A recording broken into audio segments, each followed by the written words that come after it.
Hello there, boys and girls. Welcome to the early joiners of the stream. Let's get that off before I forget. And welcome to the live cast of the Contenders Clash, losers final between Miniyeti and TakeawayBongo.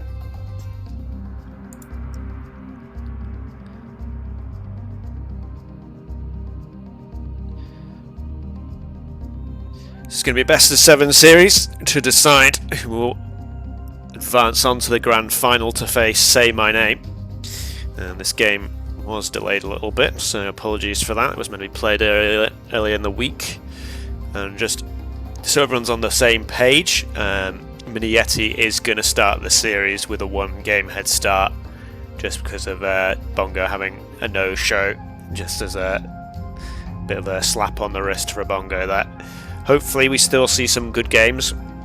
Obviously for Bongo, he would still need to win 4 games either way if he wanted to win this series. We're just letting them get into the pickers for the maps. Looks like, okay, they've joined a different one. What's going on here? For some reason they've done two different drafts. But the first game's still going to be Highland. And then obviously, once we've got the map drafted, we'll know the rest of the maps that are going to be played for the series. Should be a pretty close one, I think. I think I would probably slightly lean towards Miniyeti. Miniyeti did manage to win his best of 5 series for the Centurion Division Rise of the Ancients games against Say My Name the other day. So obviously, Miniyeti playing quite strong at the moment. Looks like they're both in the map draft, so I'll just hop on over there. Just trying to make sure I'm keeping up with what's going on in the Discord, so I'm not missing anything. So we are going to have a spare map, essentially. Plateaus, Citadels banned straight away. But yeah, we'll kind of have a spare map because, like I said, Miniyeti will start with a 1-0 head start. Inside Out is picked by TakeawayBongo. Continental by Miniyeti. I think we'll see, yeah, quite a mixed bag of maps here. Oasis. Miniyeti, yeah, has picked Ocean Ring quite a lot in the last few series I've seen him play. Quite likes that map. It's definitely one of the maps where if you're a bit more knowledgeable of the map, it can give you a very big advantage. Sahara, another quite open map. But we do have like a sort of mix of the sort of hybrid maps, closed maps, and the more open maps as well. And in fact, Miniyeti going 3 for 3 on the water maps. I don't know if that's necessarily something that Bongo struggles at. I feel like Bongo's a pretty well-rounded player himself. I think they're both, well, yeah, they're just both 2 top players of the game. I feel like Say My Name does prefer to avoid the water maps from memory. I think he does prefer to just pick like things like the Sahara, Oasis and Plateaus and stuff like that. It's interesting the Plateaus did get banned by by Bongo there. But we will go to the Civ picks. No bans, 8 picks each.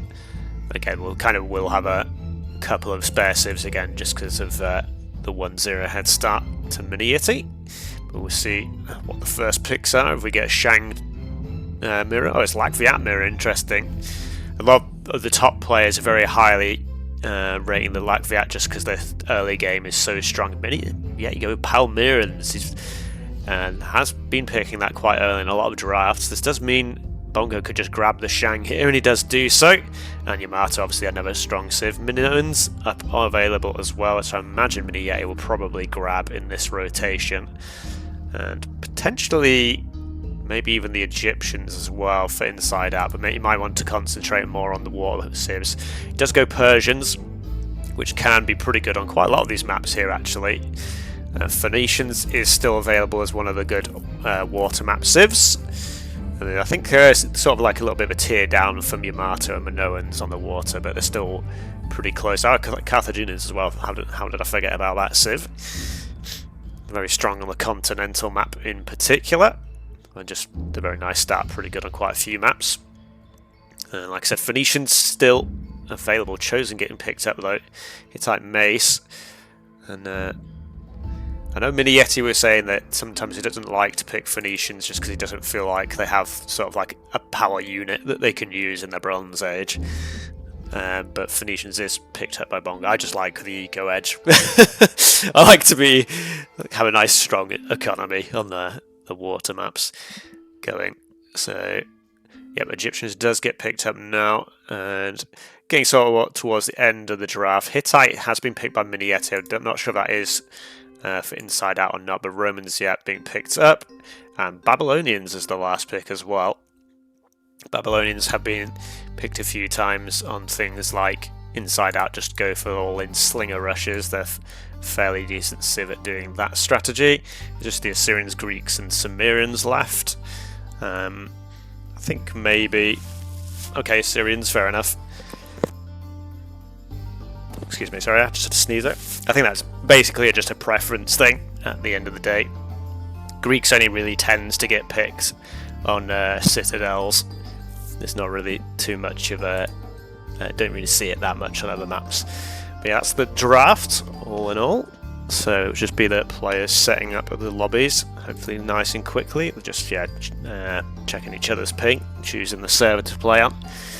But yeah, obviously, Palmyrans, it's interesting that, like I said, Miniyeti does quite like the civ, but I still think you probably want to pick Shang. I wouldn't have thought Bongo would have picked Palmyrans in these first two here. I don't think, from my memory, I don't remember Bongo picking up the civ too much. So I feel like, yeah, he probably could have picked Shang and got that, give him the very powerful combo of Latvia and Shang.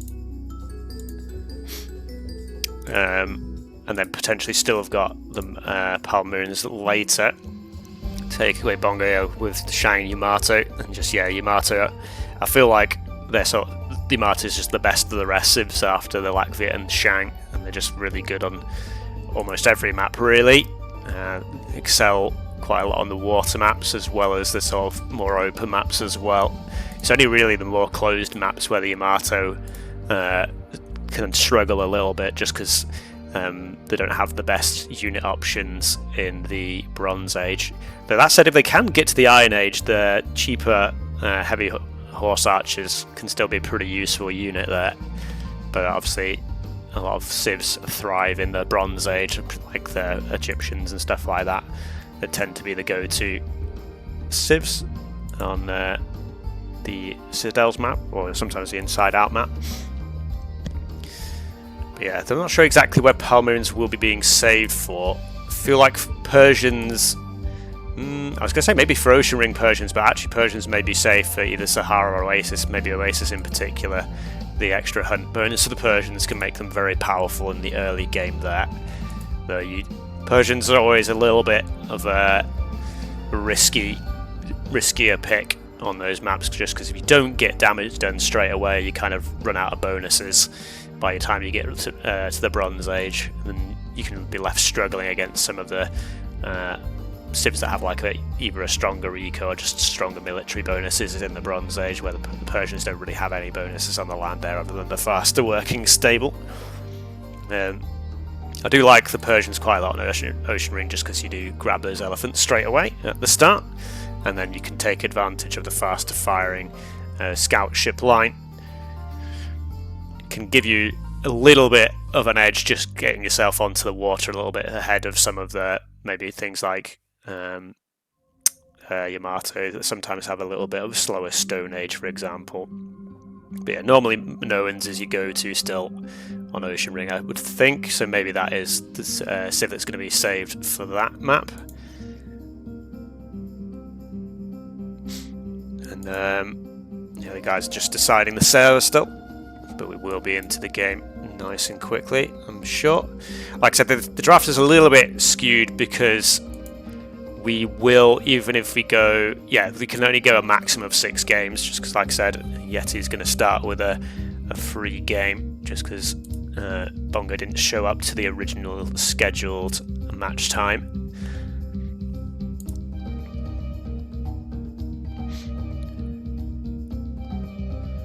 And let's have a look. Yeah, those are the guys. I think they're still just sorting out the server. It should be ready in a handful of minutes, I would assume. Yeah, Citadel's been quite a popular map, but Miniyeti banning that out. Like I said, that's kind of... I always like it when at least one of these maps get in the draft. Not because I necessarily hugely like the maps, I just feel like it makes the draft a little bit more interesting. I feel like if you don't have a closed map, there's quite a few of the civs in the game that feel a little bit redundant, they're a little bit too weak on the more open maps, or just they're not good enough on the water maps, which have a bit more specific bonuses required to be a good civ there.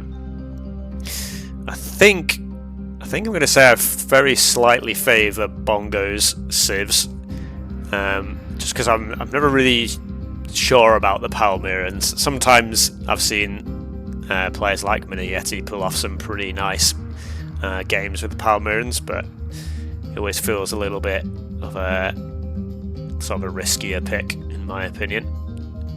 And it's kind of the same with the Persians as well. I feel like definitely these four, and like I said, I'm a bit biased for the Phoenicians, but I feel like these 4-5 civs, just very solid civs. Very consistent. And yeah, the Egyptians can also, like I said, be very strong and inside out if you can get to the Bronze Age safely there. And even then, if you get stuck in tool wars, you get the cheaper farms for Egyptians, so you can try and get that eco transition in the tool age when the berries start running out. And yeah, hopefully... Oh, okay, well, there we go, we've launched in. So I will get us into game. Let's mute the music. Fast 4-0. Quick 3 games and done. I mean, like I said, Miniyeti is on form at the moment. Quite impressive series against Say My Name. And just going to load us in. Just a little bit of a delay. And it looks like it's going to be Latviat versus Macedonians on the first map here. So Miniyeti going to be saving his Latviat for later. TakeawayBongo just coming swinging straight out of the gates with his first pick, Civ. And see if the Macedonians can do much into the Latviat. Sometimes you can just play a nice aggressive game with the Macedonians and get some damage in. But against the Latviat, I feel like that'll be a little bit difficult in the early stages of the game. I'm just going to reset the what do you call it? This is Bongo. The scoreboard, that's the word. TakeawayBongo. And we are going to have a 1-0 head start to Miniyeti. And then we'll get us both quickly back up to live. So, looks like Miniyeti... It's going to be first to the centre, but the house... I feel like he did that in the series against Say My Name in Rise of the Ancients. And he nearly ended up losing the house, not the houses, the elephants because of it. Bongo's slightly off the mark. It always fascinates me how players, even at this level, still manage to miss the centre of the map ever so slightly. All right, Jesse, thank you very much. Yeah, Bongo somehow, missing the centre of the map. Like you can sort of imagine a crosshair here. Like that's the centre where I've got my mouse there. So Bongo, I mean, Miniyeti only grabbed... That was confusing. But Miniyeti is going to get 3 elephant. I think one of those is his own elephant. Just trying to have a look around. Oh yeah, that's the other one there. It's hiding up against the stone. Oh my god. One tile miss, like, all around. I mean, he is going to find this elephant here. So at least something for Bongo. That's crazy that neither player got that, though. In fact, I'm gonna go back because I'm kind of confused by what happened to Yeti there. So he found his one. He saw that other one, and he just grabbed the one. Which they always spawn in a pair at the center of the map. So it's a little bit strange. But anyway, that one central elephant's going to get left over. And yeah, well, Miniyeti getting the better of that exchange in the end, just because he's going to get the extra one elephant. But at least, like I said, Bongo going to have one of his own. They'll have the two from near the base. It looks like Bongo's already grabbed one and just needs to find the one over here at some point. And yeah, Miniyeti will have to do the same thing as well.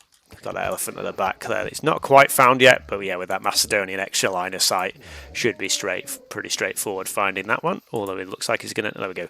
I thought for a second there it's gonna be the classic one tile miss, but he does grab that.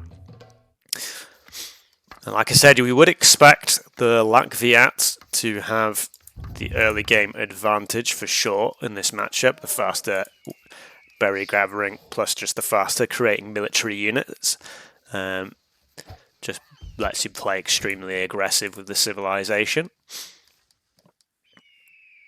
Looks like it's going to be the villager forward from both players.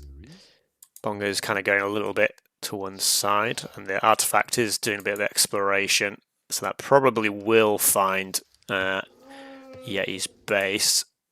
So Bongo should be able to get his forward barracks. That looks like what they're going for here. In fact, Miniyeti's got 18 vills, and he hasn't clicked up yet. What has happened here? Is Yeti DC'd? I think that's a DC, yeah. Yeah. So I think that's going to have to be a remake, unfortunately.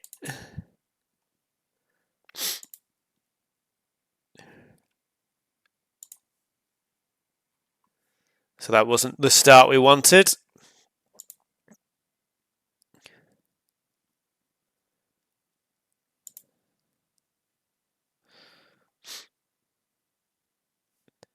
Yeah, well, yeah, it definitely wasn't a fake DC.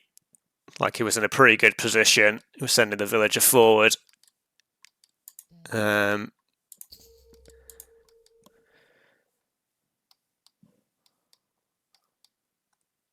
Yeah, so I'm just going to pop back to this screen here. So unfortunately a little bit of a false start there, as Miniyeti had a bit drop.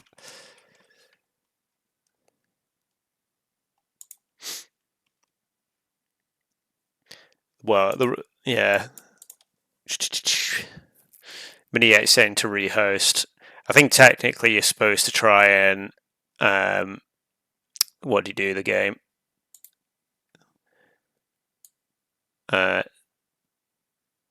Load from save if you can.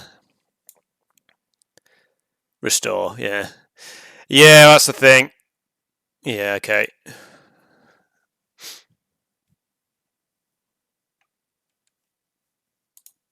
We'll put the music back on briefly whilst we sort this out.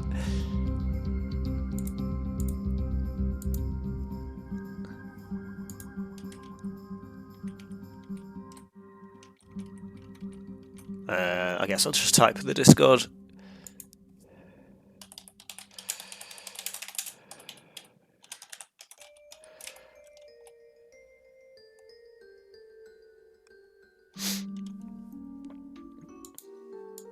Yuri? Yeah, it's like, yeah, like I say, he's kind of AFK for quite a while there. So restore would be a little bit unfair. Bongo's already like a third of the way up to tool age. Miniyeti's 2 vills behind and hasn't clicked up yet.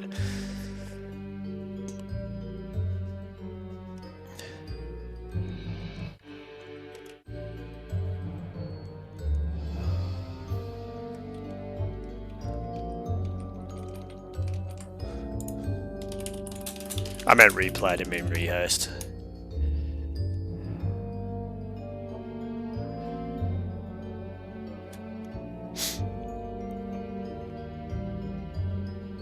For some reason, like, Bongo never has his Discord open when he's actually in game. So it's always really hard to get any communication out of him.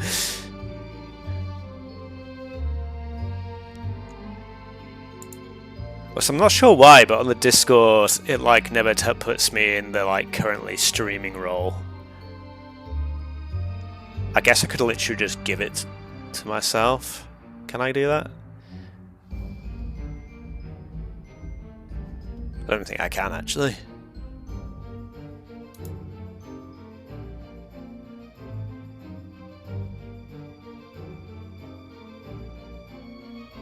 No, yeah, well, I have done it.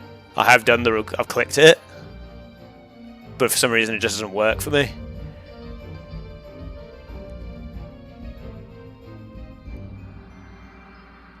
It's like I've got the streamer tag, it just, for some reason, it just doesn't automatically change do my thing. Don't really know why. Discord streamer mode on. I have got streamer mode on.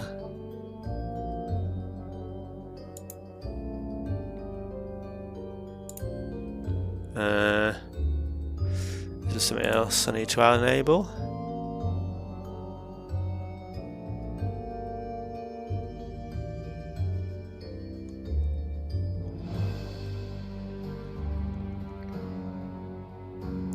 Yeah, it's all enabled. I don't really know why it doesn't go. Unless it's something I need to do specifically on Twitch for it to work, I don't know. Anyways, it's not that important, but...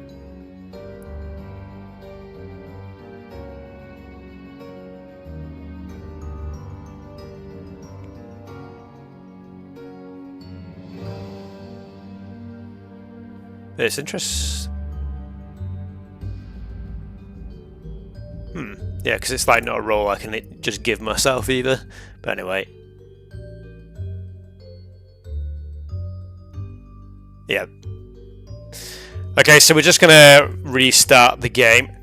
Going to play a new seed, I guess.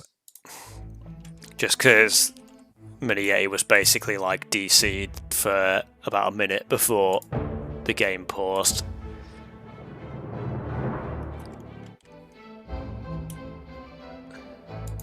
Had a good start, says Bongo.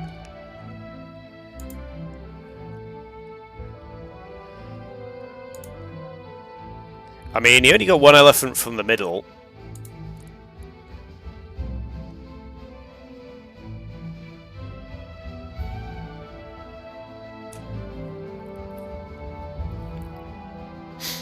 Yeah, I'll have to sort it out another time, Carver. But like, I've noticed that it doesn't do it, but... I mean, it does say, like, on the Discord that I'm streaming in my, like, action thing, or whatever it's called. In Discord settings.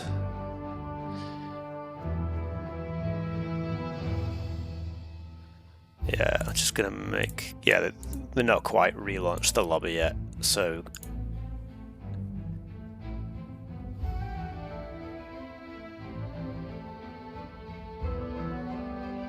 I think that'll have to be a thing I sort out another time. But I was just kind of confused why it didn't work, but anyway.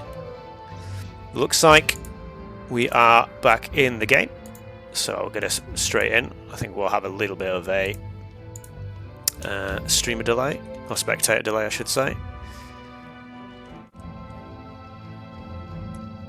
And,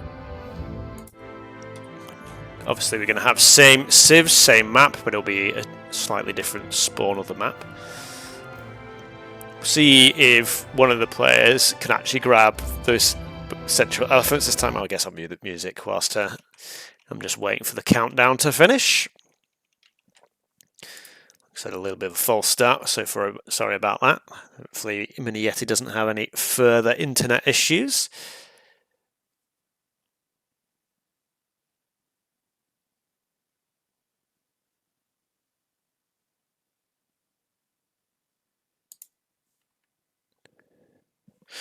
And in we go to what is game one, sort of kind of game two in the series, because like I said, Miniyeti will start with that free, well, not free game exactly, but more of a penalty game against Bongo. And we do have the villagers coming out straight away. And let's do the cross, straight down, straight across, middle of the map's about here. There's a little bit of a with the gold and the wood line, it's a little bit more tangled up. But yeah, it looks like, yeah, probably find one elephant each here. Miniyeti sees one.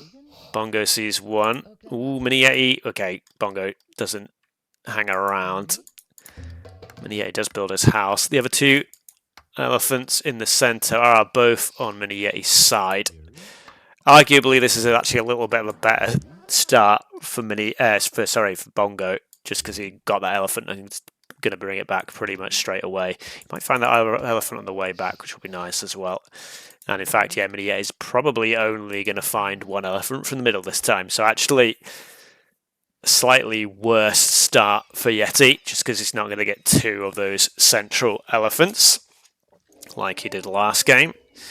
These two in the middle are probably going to be left for most of the game, I imagine, unless things get crazy and villagers go hunting for any old food they can find. Sometimes we do see crazy tool ages where villagers have had to migrate all around the map to try and keep themselves safe. It's quite nice gazelle spawn. A storage pit here would be really nice. We'd have the wood, stone and the gazelle there. That'd be an absolute bargain storage pit. Unfortunately, you shuffled the gazelle a little bit into the way of where you'd want that to be. Let's have a look at the maps though. And it's reasonably wide open, but not impossible to wall like a sort of corner of the map here for Bongo. So there's still a couple of wider open spaces, but if he gets the time, you can do that. A bit more open front for Miniyeti at the front there. And yeah, maybe a little bit more complicated to get himself fully sealed up. Does have quite a nice long wood line on that one side though, to just keep that kind of flank protected, so potentially could maybe like seal off that part of the map to keep himself safe. Berry's right at the back as well there, so if he finds that, that'd be quite a nice place. And often the case is the berries are slightly further forward, so if you go for them, you often can get caught out by those tool age units. So like I said, obviously Miniyeti will have to find those, but if he does, it'll be pretty nice. The storage pit doesn't go up on the stone, but it will go on that wood line, and he'll double up with the gazelle there. So usually you want to have the bowman as the Lakviat other than the slinger, but obviously still the slinger's still a very nice unit for any civ that has it. In fact, it's quite nice for the Lakviat. You go double barracks, and you can just go Axis Slinger. Still, all those units still benefit from the faster producing military. It looks like Bongo going to be the first to send a villager forward. And do we see a villager forward coming forward now from Yeti? I think we do. 15 seconds idle from Yeti already, and Bongo's started to sneak up there just as he got himself the 500 food to click up. So 11 seconds idle, but I think it's actually only 22 in the end. I was going to say I was expecting a little bit more from the Macedonians. Unfortunately, Bongo is a little bit off the mark here. It's quite strange that he's going up here. I don't think it's really possible for his opponent to spawn in this part of the map. I think this is sort of like the most up to the right that he could have spawned. Obviously, we know that he's a little bit to the left of that still. Whereas Yeti's villager down the bottom side here. So both players a little bit away from where they need to be. Bongo is going to be the first to put his barracks down. He's not. I was going to say he's not miles off, but then also he's not very near either. That barracks potentially could have just been a couple of tiles over to the side there. Give yourself a bit more room for future farms and probably help you plug up the gap a bit easier. Maybe he's going to just like try and close wall here and here to seal up that side of the map. And the artifact here does spot the barracks now. Obviously, won't be 100% sure. Okay, yeah, because sometimes barracks can go down in quite random places, but obviously with the TC, he does now know. Both players into the tool age, and yeah, going for watchtower straight away. And going to go for an archery range as well. So yeah, just going to try and wall close. First clubber is out. Armour not quite in yet. No needlework yet, but that's coming in. Villager might go down. Okay, does retreat it. We'll pop it inside of the TC. And see clubber from Miniyeti as he built his first barracks backwards. Maybe he's going to try and sneak an archery range or a stable down at the front. Axe are already in as well though for Bongo, so Miniyeti definitely a little bit on the back foot. Tower will take down the Axeman though, and the initial push is going to be fairly well dealt with. Axe upgrade still not in though, and what's it going to be? It's actually just another barracks forward, which is fair enough. I guess the archery range was already down back at home. So just a few, probably just a few sneaky axes going to try and get him a little bit of a counter attack. Bongo going for those berries, which at the moment he's going to be fine doing that because he's on the front foot. Quite a bit of army already out here. 8 units already, 9 now on the field. Already got a good mix of units in there as well. So that slinger may get a little bit caught out. Villagers jumping out, trying to get in the mix, jump back in. One slinger does go down. It's quite easy to pick off slingers with needlework these days. Obviously, the axe is still pretty scary unit to deal with. And Bongo has managed to keep like food eco and that villager production going much better at the moment, just because quite a lot of Miniyeti's villagers been forced idle, jumping in and out of the TC. House will go down. Miniyeti very close being housed. Another pause. I'm hoping that's not another drop.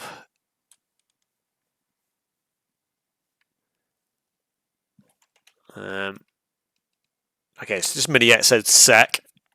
So just a moment of pause. Hopefully that won't be too long. Just have a look around and gather ourselves. So he didn't find those berries at the back, but he has found the ones down the bottom here, which are still fairly out of the way. It'll take Bongo a little while to find those.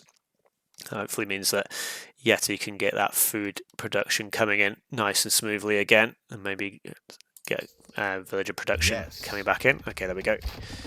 Just checking his internet. Maybe he just had a couple of lag spikes, a little bit scared of that. It's just a few hurried houses going down as the elephant wears out. Elephant there. Ooh, it's a little bit glitchy. I think that's just because of the pause. Capture age time. So it takes a little bit of a pounding as it's restarted. Axes jump out. There's quite a lot of bows already, and it's 13. I mean, it's nearly equal numbers. And okay, here we go. Axe is already in. Now in, sorry, I should say. A couple of villagers going down. So actually, Miniyeti with those 3 kills brings it even in terms of eco numbers. And again, just I think the capture age has been a little bit clunky. Don't know exactly what's going on here, if it is lags in game. But yeah, just hop back here. Just yet. Obviously, Bongo was focusing forward. Got a couple of his villagers whacked down. I don't think he has the needlework. Oh no, he does actually have needlework in. Just took him a little while to notice what was going on there. So, regather here. See another engage going under the tower. There's quite a lot of slingers now. It does have the stone mining upgrade in. But you don't really want to dive under a tower against that many units as well. And yeah, looks like Bongo just trying to scout around, see if he can find any loose villagers. Axes trying to break through onto the wood line here. I don't know if that village is still... Yeah, it is still forward on the berries there. Potentially another archery range could come down forward and try and punish the wood line. Repair is just continuously repairing this house. I think it's basically just stayed completely still in terms of HP. Miniyeti dares to try and grab some food off the elephant there. Still 21 villagers apiece, so neither player feeling safe enough to spend that precious food on villagers, feeling forced to go in with the military unit still. Like I said, Miniyeti still got himself nicely set up on those berries there. In fact, the singular one on these berries here, like I said before. A few houses, okay, yeah, house now. A couple more houses going to have to go down for the military units production to carry on again. Woodworking coming in for TakeawayBongo now. That's actually the wood stocks. Getting a little bit tall. A couple of bows. Wait, that was actually open. I wonder how long it was open for. I guess that probably only got chopped recently. Wasn't paying too close attention. Coming in on the backside now as Bongo though, trying to sort of dodge around the range of the tower hit. And like I said, neither player feeling safe enough to add more villagers just yet. All that food keeping on the military production. No slingers for Miniyeti. It's going to make this a little bit difficult though. It's a very slight edge in military numbers. It's going to be a little bit awkward if Bongo finds this. Potentially the artifact does find the granary here. There's not much food left on the berries. It's a couple of hundred though. It's enough for a handful of units. And okay, those elephants are getting found, collected from, as I was suggesting they may do. If the tool edge got a bit ragged, which it has done. Lots of random houses. Axe is still kind of just being more of a nuisance than doing any real damage though. And did the artifact... Okay, those villagers just ran. Artifact did spot the granary. Yeah, well, this is the thing, it's just... When you get to the tool age, if you can't get yourself set up defensively and get the farms placed down, it's always difficult to keep the food production going at that point. And Bongo with a much bigger, massive military here, but just doesn't feel confident enough to try and dive under that tower. You may find 7 vills in the middle of the map here. May find that quite soon. So the extra line of sight that the villagers give you from Macedonia gives you some little bit of extra warning. Axe are going to find a farmer here. In fact, Slinger's been made from the forward. 7 villagers forced idle. I think I'm slightly behind, so I'm just going to speed up a little bit here. Actually, no, I think we are up. Okay, yeah, we're up to date. But yeah, now these middle villagers do get found out. And the villager will go down. Looks like Bongo actually has started trying to, yeah, get the farm set up and villager production going again. And with needle working, he should be able to just pop out and punish this. I'm not really sure why Bongo is so scared around the TC here. With this many villagers, it should be quite easy to deal with that many axes. And a couple of bows come in to finish that off. Still that large mass of units, not really getting too much done. And yeah, the bows should clear up the last axe now.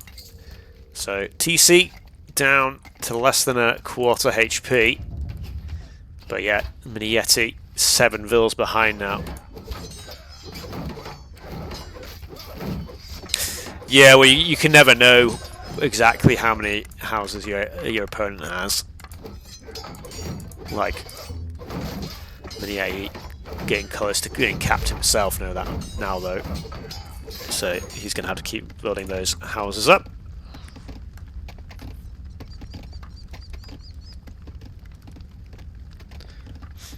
But yeah, it feels like Bongo just has the eco edge now. So he probably should just be able to extend the lead in terms of just population and just outmass his opponent at this point.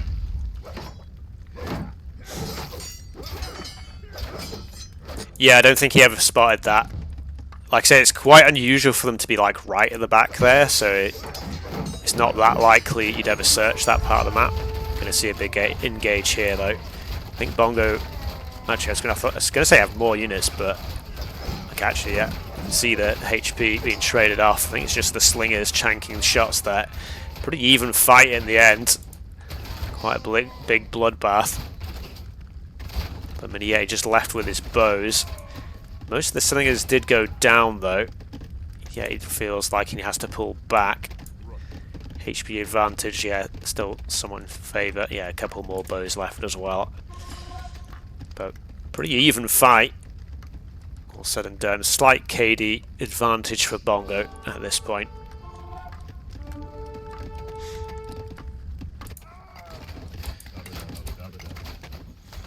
Whereas Miniyeti felt the need to build his barracks at home first, and then this barracks came up later.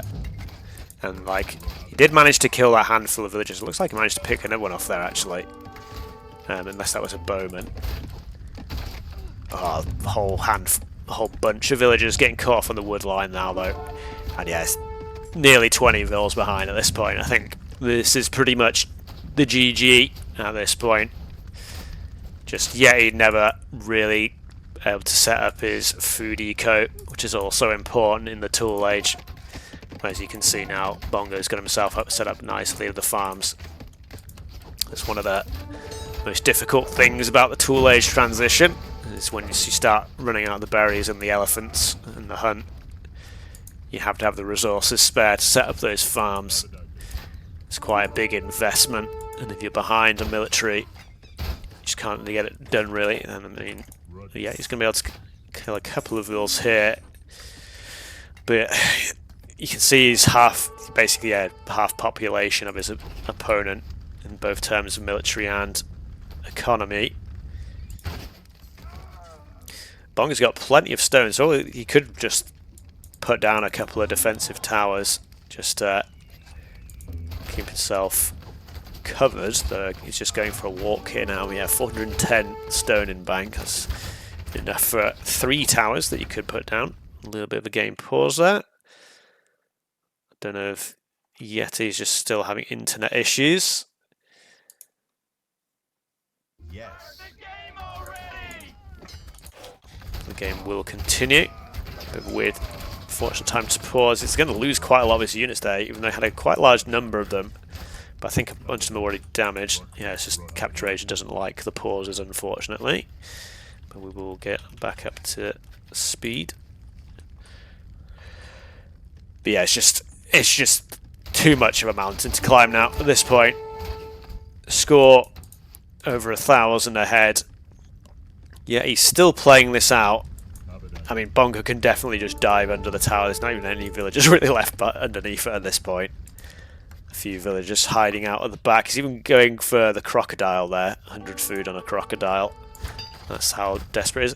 Miniyeti somehow snuck his way up to Bronze Age. In fact, both players have.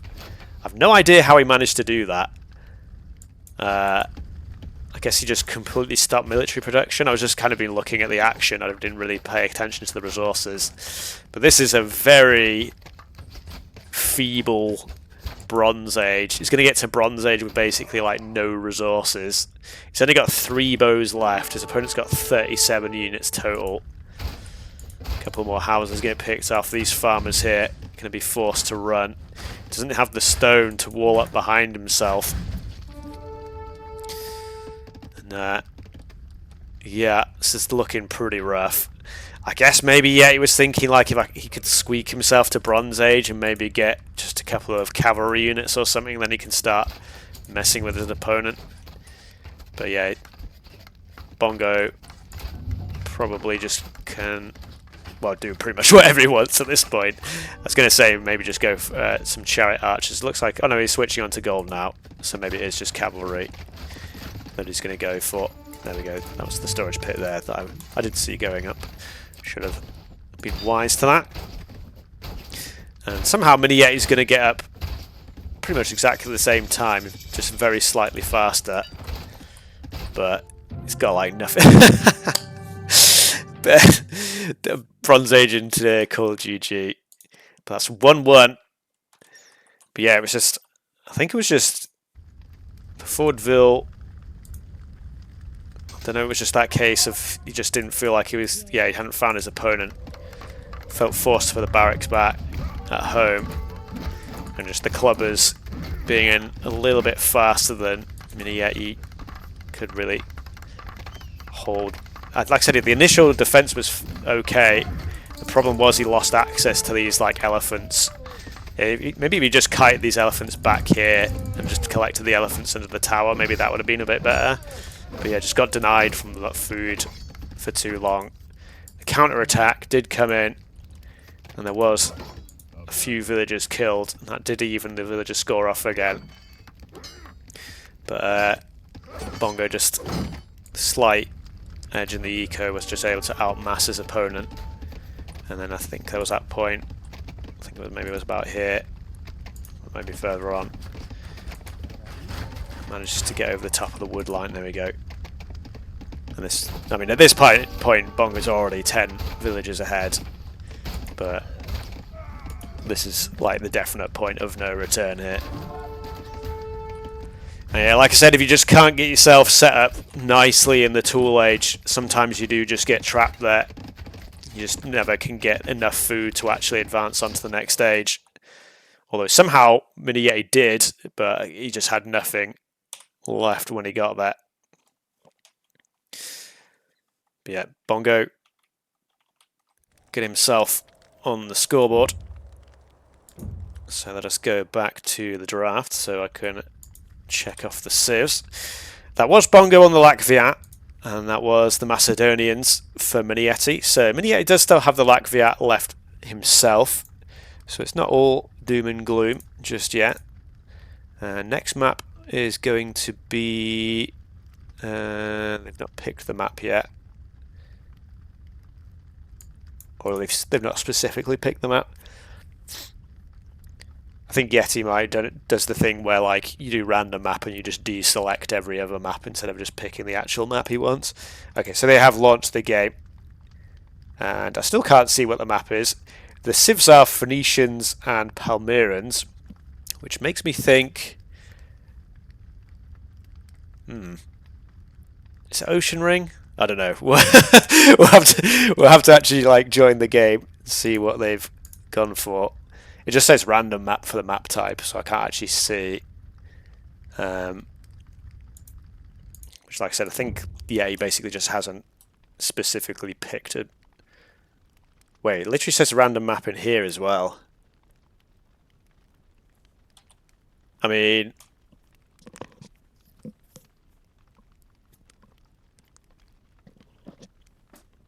does it? It shouldn't say random map, right? Okay, it is Ocean Ring. Fair enough. So, I wasn't completely delusional when I said it may be that map. So Miniyeti, see if he tries any Palmyran rush shenanigans, or if he's just going to try and out-eco his opponent. Phoenicians, I think, should have... Well, if they get into the water earlier on, should be able to have a nice, decent advantage there. Again, it's always a bit weird picking Palmyrans on water maps because, like, fishing ships don't benefit from the faster work rate, so you kind of have to go just all in on the land, well, for the economy at least, because it's actually kind of a waste to go for fishing boats as Palmyrans. Another pause comes in. We've had quite a lot of pauses. It's no one from Miniyeti. I don't know if he's potentially calling a re.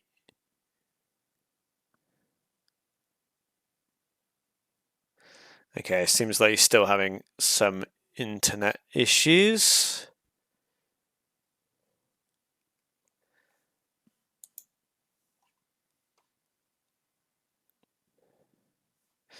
So hopefully he says he's going to just restart his internet. I don't know if they're going to continue that game. I'll just go back to the screen for the time being. Put the music on.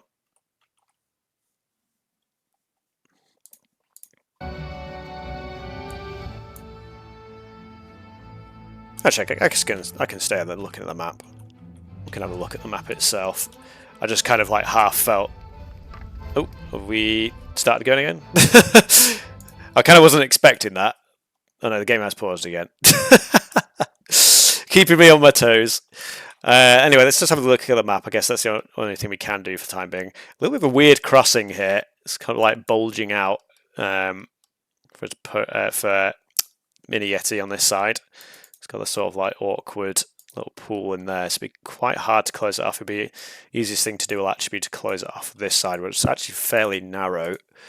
On the flip side, Bongo's entrance to his base very wide open. You can obviously go for the old dock blocks and then just house wall up to try and close it off. And we've actually got a little middle island, which you do sometimes get on the odd spawn. Little peninsula sort of shape here in the middle. Be kind of funny if someone goes and grabs that later. A couple of elephants in the middle there as well. Let me just check the Discord, see what's going on. See if I can see the messages. Okay, that's GG.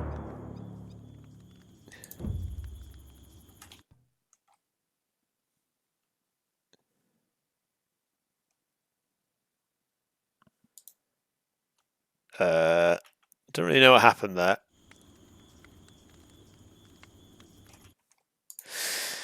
Ay. Technical difficulties, boys and girls.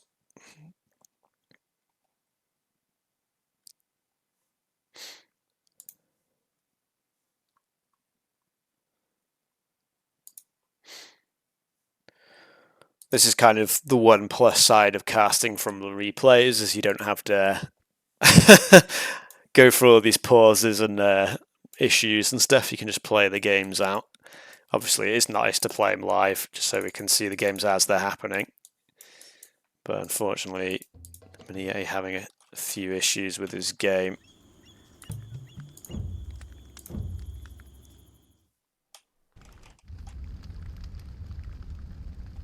Just restart Capture Age real quick. Just trying to find out what's happening with the players. Not really saying much. Okay, they're just going to make another lobby, I guess. This isn't really what we want, but I guess if he's got internet issues, there's not much more we can do in the situation.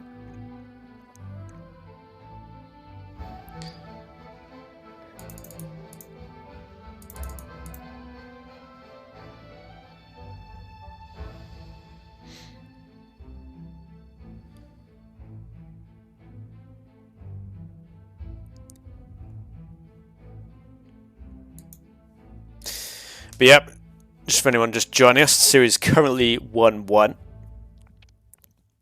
Miniyeti did get a 1-game head start just for Bongo being a no-show in the original scheduled game. And Bongo managing to win that first game in Highland with the lack of the act. We are just setting up the lobby again for the second map, which will be Ocean Ring. Once we get back in, that was Phoenicians for Bongo and Palmyrians for Miniyeti. And they have not quite launched the lobby yet. Will be with us in the game momentarily though. And here we go.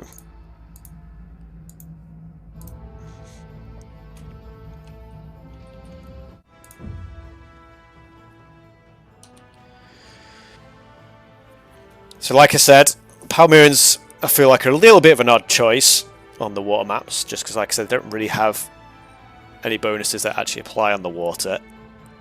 Phoenicians obviously get the faster gathering wood, though Palmyrians get faster gathering everything with the villagers specifically. Obviously you have to pay a premium for the villagers, for Palmyrians though, which does put you in a little bit of a hole in terms of food earlier in the game. But if you can get past that phase of the game into sort of the tool age and later on, you normally do have an eco advantage. But like I said, on the water maps, if you get the fishing boats in, they don't get the bonus there. I'll just mute the music real quick. Hopefully we'll have no further issues for the series. We will see. And quite a sort of similar positions for both players. I think Bongo was a little bit further down here, but crossings quite different. Although wood heavily covering the crossings for both players here. That's going to be very awkward for Miniyeti if he wants to try and get in on the land. I think that's the most like crooked sort of looking entrance to a base I've ever seen on this map, to be honest. Sort of like I said, the wood covering most of the entrances, and then just the tightening, so quite a lot big bottleneck to try and get past this section. And that'd be quite handy for Bongo if he does want to try and play us defensively. Obviously, you do want to try and get back out onto the middle ring at some point in the game, as you've only got obviously a limited number of resources on your initial little island. A kind of funny little pool at the bottom there for Miniyeti. Unfortunately, Gazelle been a little bit wild with their running there, but they should still have most of Gazelle fairly nearby. Idleville's will now javelin that elephant to death, as we do see just the regular start from both players. Bongo's still looking for a spot to put up a storage pit, potentially just tucked in the corner here. In fact, there's a little shorefish there as well, so just a storage pit here wouldn't be terrible, I wouldn't have thought, but not really the best map for Bongo. In fact, I feel like it's got barely any wood as well. I don't know, I always kind of, it's hard to judge. It is a very easy base to wall, it's just quite awkward. Putting the storage pit on the outside here, we'll have access to the shorefish here. Obviously, we'll be very vulnerable to potential scout ship raids in the future. But yeah, it's just a very unusual base for Bongo. And then both woods forward for Yeti as well. So yeah, quite, like I said, a slightly unusual spawn on this map. No central island, as we had in the previous spawn. And there's the central elephant forced either side of the lake there. And we'll see how this plays out. Miniyeti on to 14. It's got quite a bit of idle TC time already. Like I said, it can be a bit difficult to keep paying for those Palmyran villages. He's going for a dock pretty early. Like I said, Palmyran bonus does not apply to the fishing boats, so it's kind of a little bit counterintuitive to the Civ. Obviously, it's still kind of like having extra villager production in the short term, but well, we'll see. We'll see if Miniyeti can convert that into a eco advantage of any sort. In fact, is he just going to do some initial scouting with this? Okay, no, just the fishing ship just going a little bit off and away. In fact, he's not really put it in a very good spot for nearby fish. A little bit out of the ways to go to a pool. And second dock as well. Quite an unusual approach to the map. Miniyeti's going to be a long time before he's clicked up. Bongo gone for a more standard 20 vil up approach and has just added in the dock. Must have been somewhat recently, I guess. And all he needs, I think, is that closed off? Yeah, because there's the house there. So like a dock here. I don't know if he can dock here actually. Maybe like here. It's a little bit awkward just because there's that shorefish there. Okay, I can squeeze that in there. So that is basically Bongo's kind of walled in now. And like I said, it's going to be up quite a reasonable amount of time quicker. Miniyeti does already have fishing boats out gathering those extra resources, but this does mean Bongo is going to be the first to be able to get scout ships onto the water. Obviously they're faster collecting wood for the Phoenicians as well. And they're really going up now. Should be able to get quite a few scout ships out in the field fairly nicely. Villagers working away. A little bit busy there, but mostly working reasonably efficiently. And So no early game shenanigans. And at the moment it's just the Palmyran Eco and extra fishing boats that are going to be giving Miniyeti a little bit of an advantage. But again, the scout ship's going to come out a bit quicker for Bongo. 3 docks down for Miniyeti now though. The initial scout ships go out on their initial voyage to have a look around the map. All sticking out a bit there, that's kind of funny. Woodworking already coming in for Miniyeti though, which is obviously very nice. Very important upgrade when the scout ships are out and about. We do see first contact. It's going to be 2-1 in favour of Miniyeti though, so Bongo going to be forced to run back. And Bongo kind of just floating quite a bit of resources here. He's still not made any fishing boats. Don't know if he's just trying to sort of sneak his way up to a sort of not fast bronze, but somewhat fast bronze. As he's, like I said, floating quite a lot of food at this point. And yeah, the Palmyrans just obviously having to pay a bit more of a fee for theirs. Vils, like I said, although I think it's actually just that he's got less eco gathering food at the moment. 6 ships to 5. Woodworking is coming in for Bongo now. We'll see if we get much of an engage. Or Miniyeti is maybe just gonna lean on the eco advantage of the Palmyrans. 500 food now for Bongo, though. Like I said, if he can sneak his way up to bronze, get that war galley upgrade in first. So always a nice advantage. Scout ship's not really going to be able to find much. Don't know if he'll... Okay, he's going to probably will take down the house, will he? I was going to say, I don't know if he will take the time, and then I thought he was going to, and then he didn't. But he has a numbers advantage on the water, nonetheless. Woodworking is in for both players. Needs to finish off that one on low health. Bongo's just going to lose all the ships here. Like I said, I feel like he's trying to sort of sneak his way up to bronze. But he's going to be left exposed now. And only 4 scout ships left in the water. I mean, like, yeah, Bongo sort of just kind of didn't really continue production much. And 1 scout ship here. Not going to quite take down a Vil. But yeah, all these villagers on the berry is going to be forced to run 2 already down. And like I said, Bongo maybe a little bit too relaxed on the water. He's got himself easily outnumbered here. Yeah, like I said, it looked like he was just trying to go for maybe a little bit of a greedy bronze play, and it's left him completely exposed now, and he's lost complete control of the water. Villagers are going to be penned in. I don't know. Yeah, it felt like Bongo just playing a bit greedy.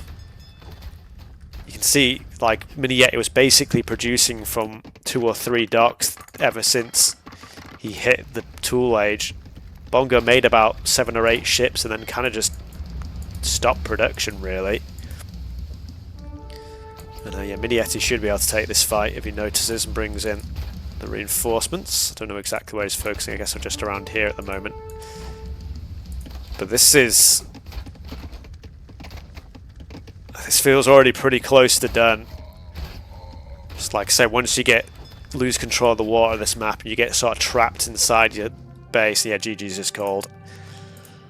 There's just no way Bongo was going to get back onto the wood, let alone the water. And yeah, just a greedy, too greedy of an approach from Bongo. Just didn't keep the wood. Well, just had more villagers still collecting food, I guess. Like I said, I think he was just trying to sneak his way up to the Bronze Age. Whereas, yeah, he just committed fully into scout ship production. You can see here he's only making 1 ship. He doesn't have the wood to make another. Already reasonably far behind on the water. And, yeah, just Miniyeti just outmassing his opponent. yeah, like you see here, just adding in the scout ships only just one by one. 4 still in queue for Miniyeti at this point. And yeah, like I said, I think he just tried to sneak his way up to the Bronze Age, and it just didn't happen. So, fairly one-sided game in the favour of Miniyeti and that.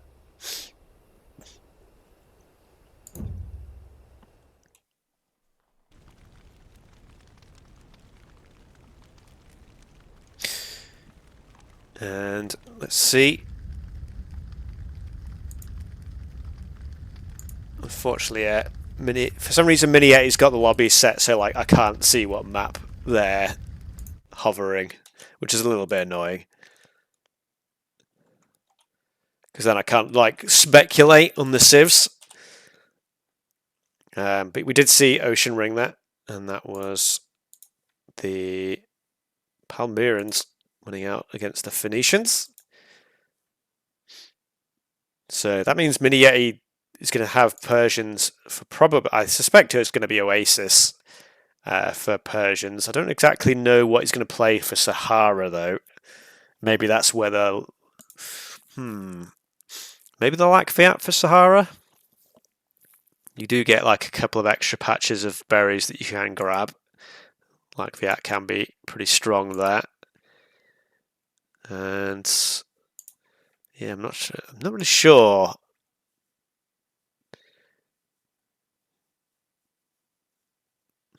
Well, the Hittites probably inside out. I'm trying to do the. Okay, we are actually on inside out now. So I suspect is Miniyeti going to go for the? Is he going to go for the Hittites? Do we think Hittites versus Egyptians potentially? Oh no, wait, that's not. That's Ali Cog versus Thayer in their game. I'm jumping the gun. I'm jumping the gun. I just thought, yeah, I think they're playing their Rise of the Ancients map series at the moment. Still waiting for Miniyeti and Bongo to actually launch, so I'm actually on the wrong map. Oh, right. Yeah, I'm just not going to be able to see again. They've still just got it on random map, so I can't see the map. But we will get into the game. 2-1 now. Okay, so Persians versus Yamato. I'm presuming the... No, I've gone to the wrong button there, sorry. I'm presuming the map here is probably... what am I trying to say? Oasis.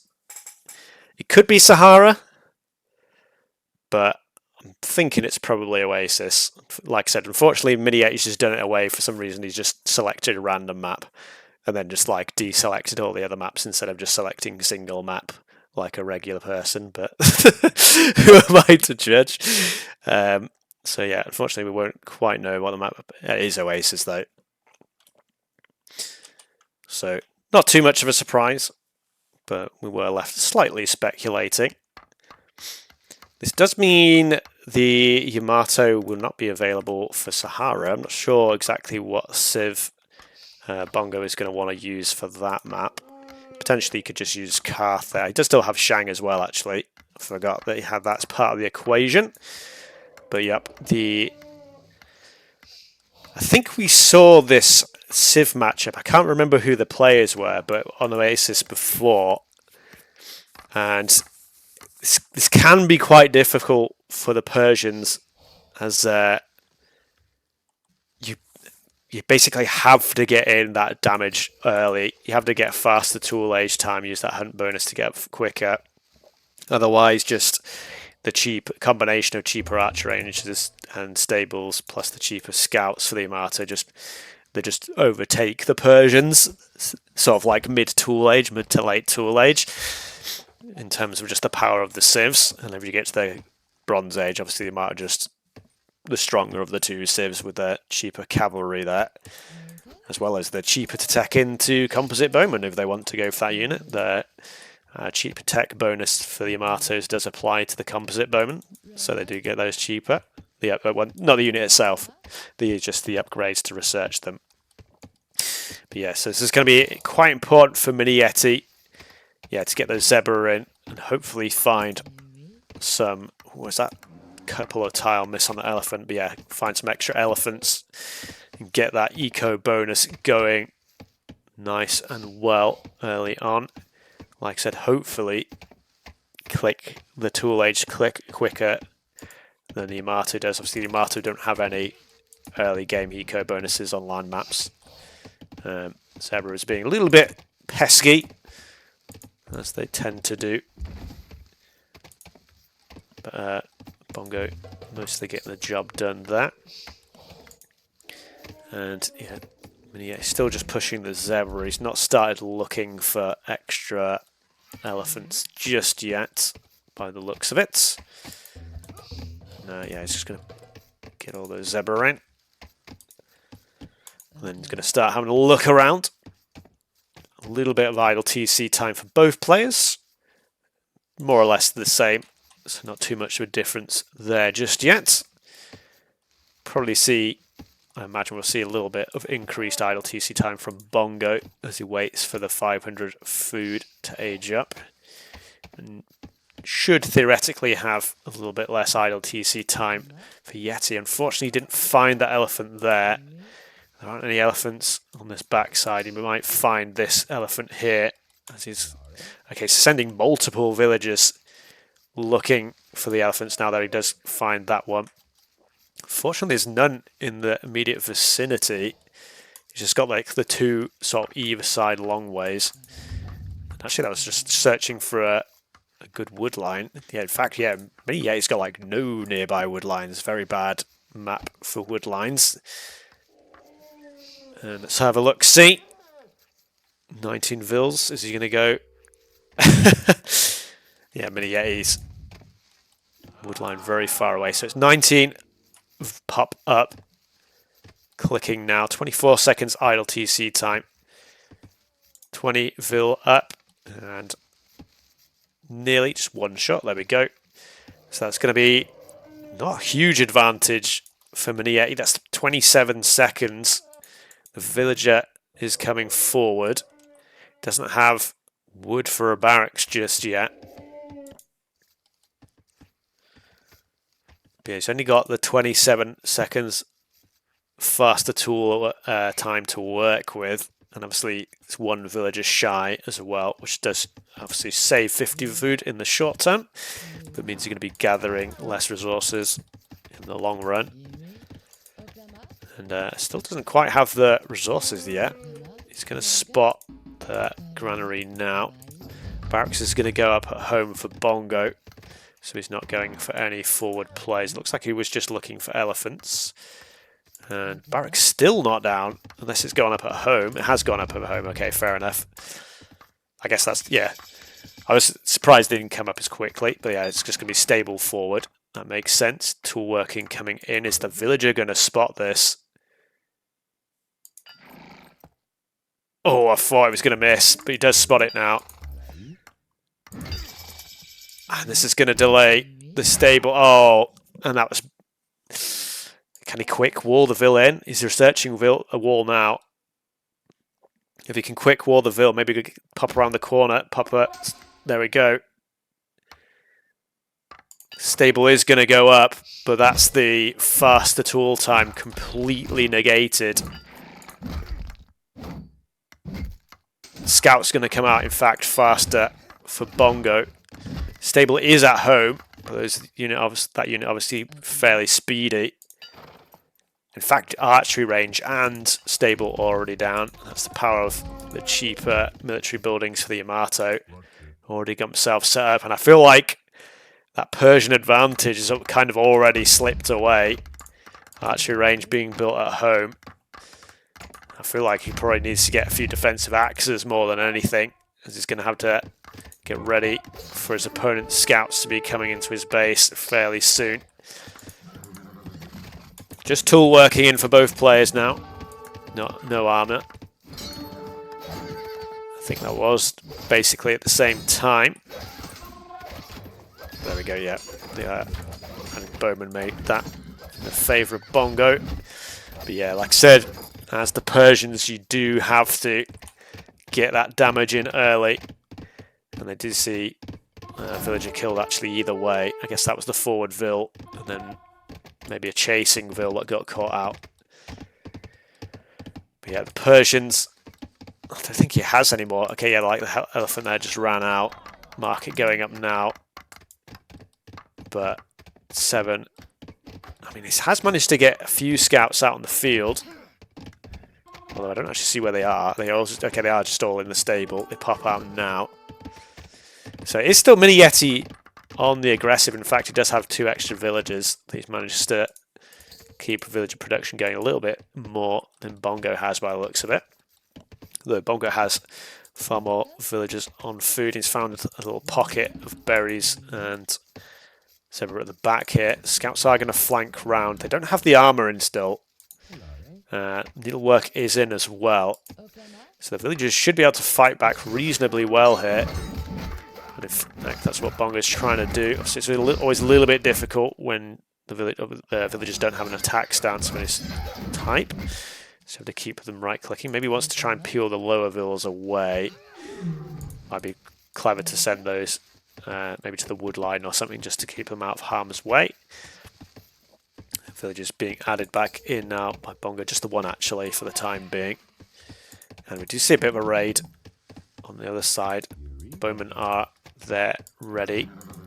Like I said, maybe you would have wanted to just upgrade to AXA. Well, that's the thing, you do need to get the AXA upgrades. But yeah, get those couple of axes in just for scout defense duties. And okay, sort of.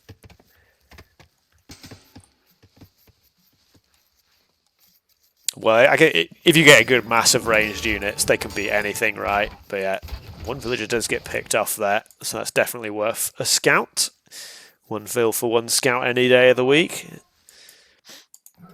And Miniyeti is still managing to get something done here. Like I said, the initial attack got very delayed. A couple of scouts coming forward. Actually, I think those were the ones that already were forward, so I think they're actually coming back. Singular clubber. Neither player having gotten the AXA upgrade, which is a little bit rare. But let's just see. It seems to be that unit's not going to be played much in this game. Bo's holding the position, just scout prodding away. Miniyeti forced back. One scout, yeah, gets taken down by the villagers there. Clubber just hitting the house there. And still even on the eco. Bongo just had to sort out a bunch of idols there. Not exactly sure what that was that went down. But the villagers on the wood line are going to be in a lot of danger here. Armor is in now for those scouts. So this is enough units to cause some complications even with needlework in. It looks like Bongo hasn't noticed. He's bringing the scouts in, but these scouts are very low HP. A couple of villagers going to go down. But yeah, Bongo's scout's going to be able to easily clean this up. Just no HP on those scouts left. And there's a whole bunch of bowmen. Most of them are back in defense though. And all these villagers. Okay, he is going to be able to save a handful of those villagers by building a couple of houses. These bows could just come forward to punish that though. Another couple of scouts out from Miniyeti. Farm's trying to go up, but those villagers are going to be forced idle. Can be a good thing to actually snipe the farm. So there's quite a big wood investment. It's very easy to just give that farm a bit quick tap, and that's 80 wood just down the drain.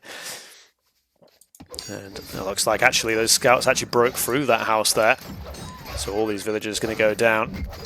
And this is starting to look a little bit like the Highland game now in terms of Bongo already up 10 villagers. Like I said, as the Persians, it's just difficult.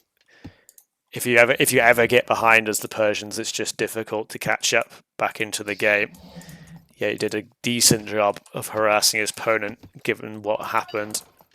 But I think just that villager spotting that stable earlier on is kind of, yeah, delaying that stable just swung the game massively into the hands of Bongo. It's just how it goes sometimes. Sometimes your forward paint goes unnoticed and you get it down right near your opponent and you more or less win on the spot. Sometimes that forward gets spotted and you can almost lose on the spot as a result. And Scout probably going to be able to quite easily take down this loose villager here. There's another villager gone. And yeah, 13 villas ahead and a whole wave of scouts coming in now.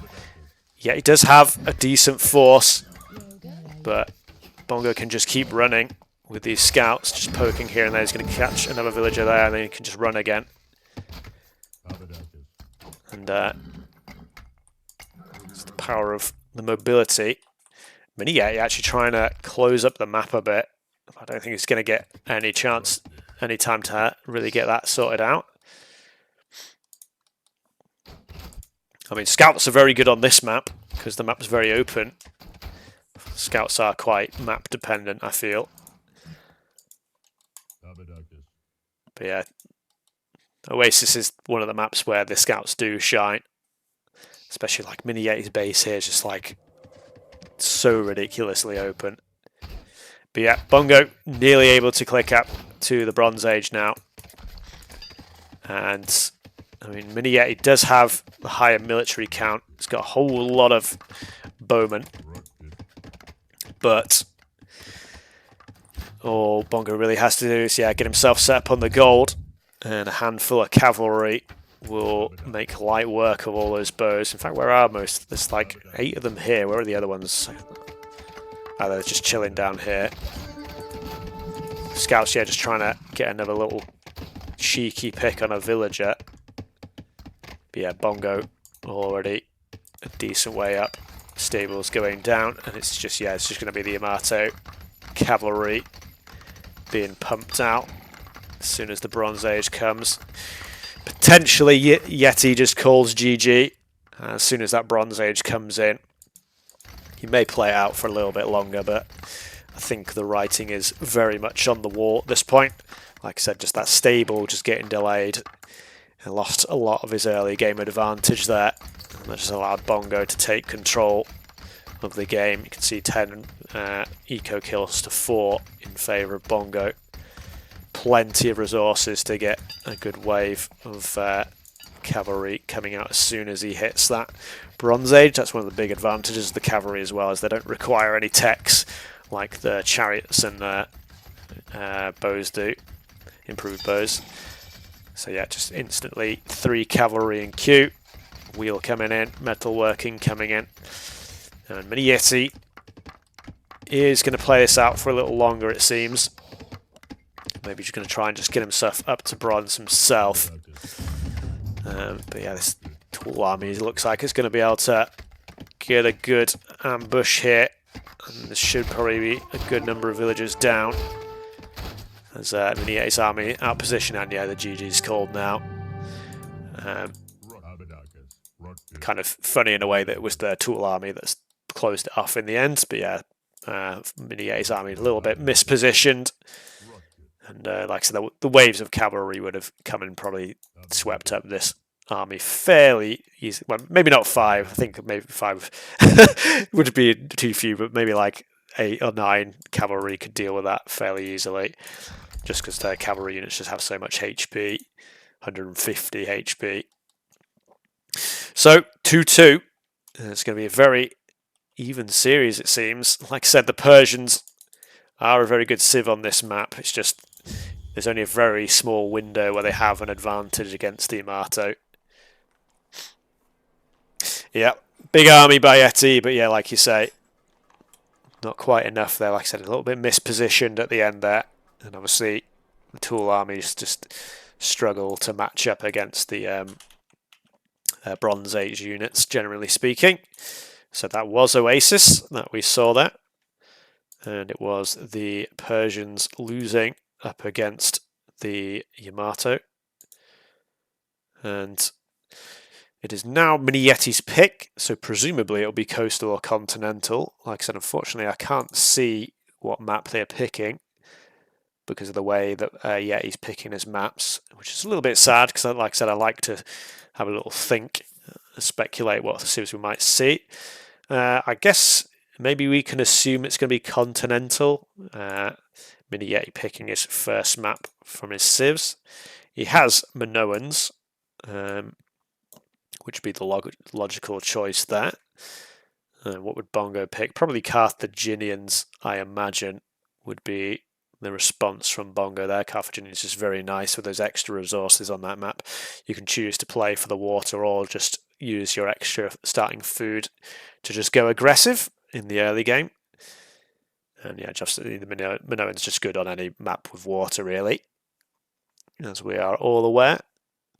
Bonuses as old as time for the cheaper ships, and then obviously the added team bonus in Return of Rome with the cheaper docks as well.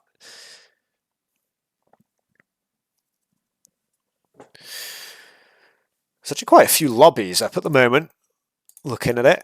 I think we've got a couple of league games going on from some of the Swordsman Division players. Alicog versus Thaya being played at the moment, and Anakin of Catan against Mobius 1. I think Jesse tends to stream some of those replays of those games, so if you are interested in the Swordsman League games, some of the newer players in the community playing, improving at the game, you can check out Jesse's stream. Probably, I don't know when exactly he does stream, but if you follow his channel, I should say, you'll be able to keep up with that. And we do launch the game now, and we'll see if it is Continental or not. Well, actually, no, we won't, because we can only see when we actually get in the map. I've just remembered. But it is Minoans versus Carth, so I'm going to go out there on a limb and say it is Continental is the map. We will have to wait another 15 seconds to see.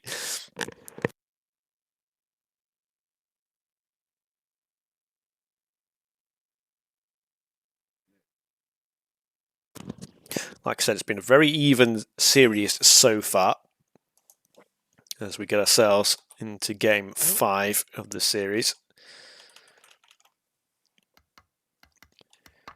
And okay, so actually no, it's actually Coastal instead of Continental. So I was going to say we're very close to the edge of the map for Continental, but you do get these spawns quite often on Coastal. Coastal and Continental, fairly similar maps to be fair. You get a bit more of land mass in 1v1 on Coastal. Sometimes you get more islands and stuff on team games, but I don't think you really see that too much in just 1v1 setting.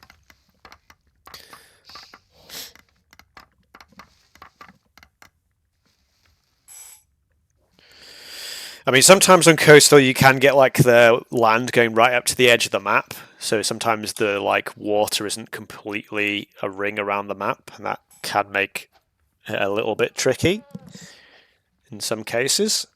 Like misplaced docks can be an issue on those sort of maps, but this time there is enough of a gap. I don't know, I think that's too wide. I think that's one tile too wide to dock block that. I think even if you go there, I think you can still cross behind it.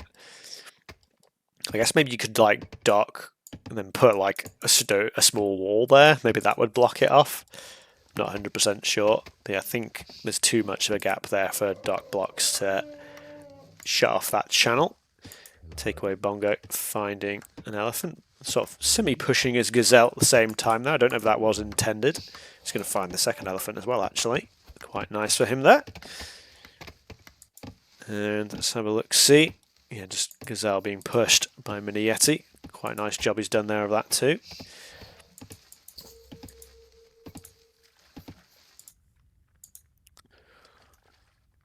Just having a look around the map. Storage pit going up on the box turtles. Doubling up on the wood line as well. Going to be quite nice for Bongo there.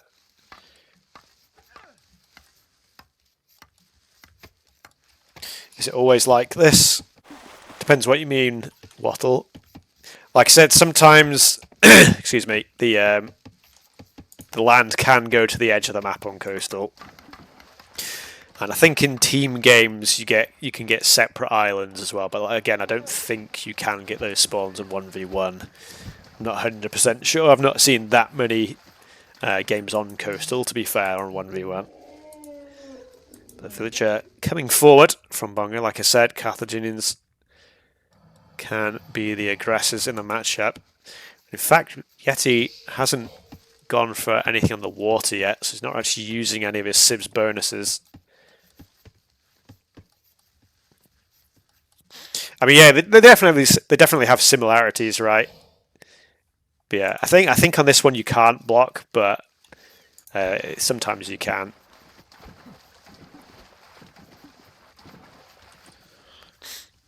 Yeah, I mean, yeah, like I say, this particular spawn on the map's pretty.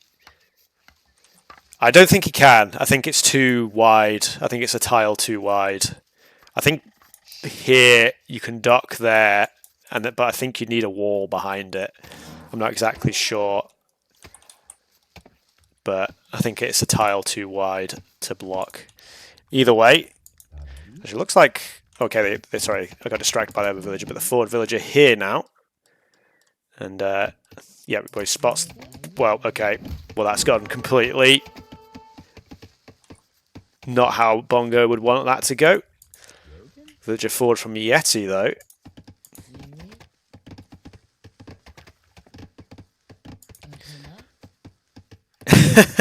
I mean, this may mean that... okay, barracks in the middle of the map. I was going to say maybe Bongo goes for barracks up at home and just plays a bit more defensive.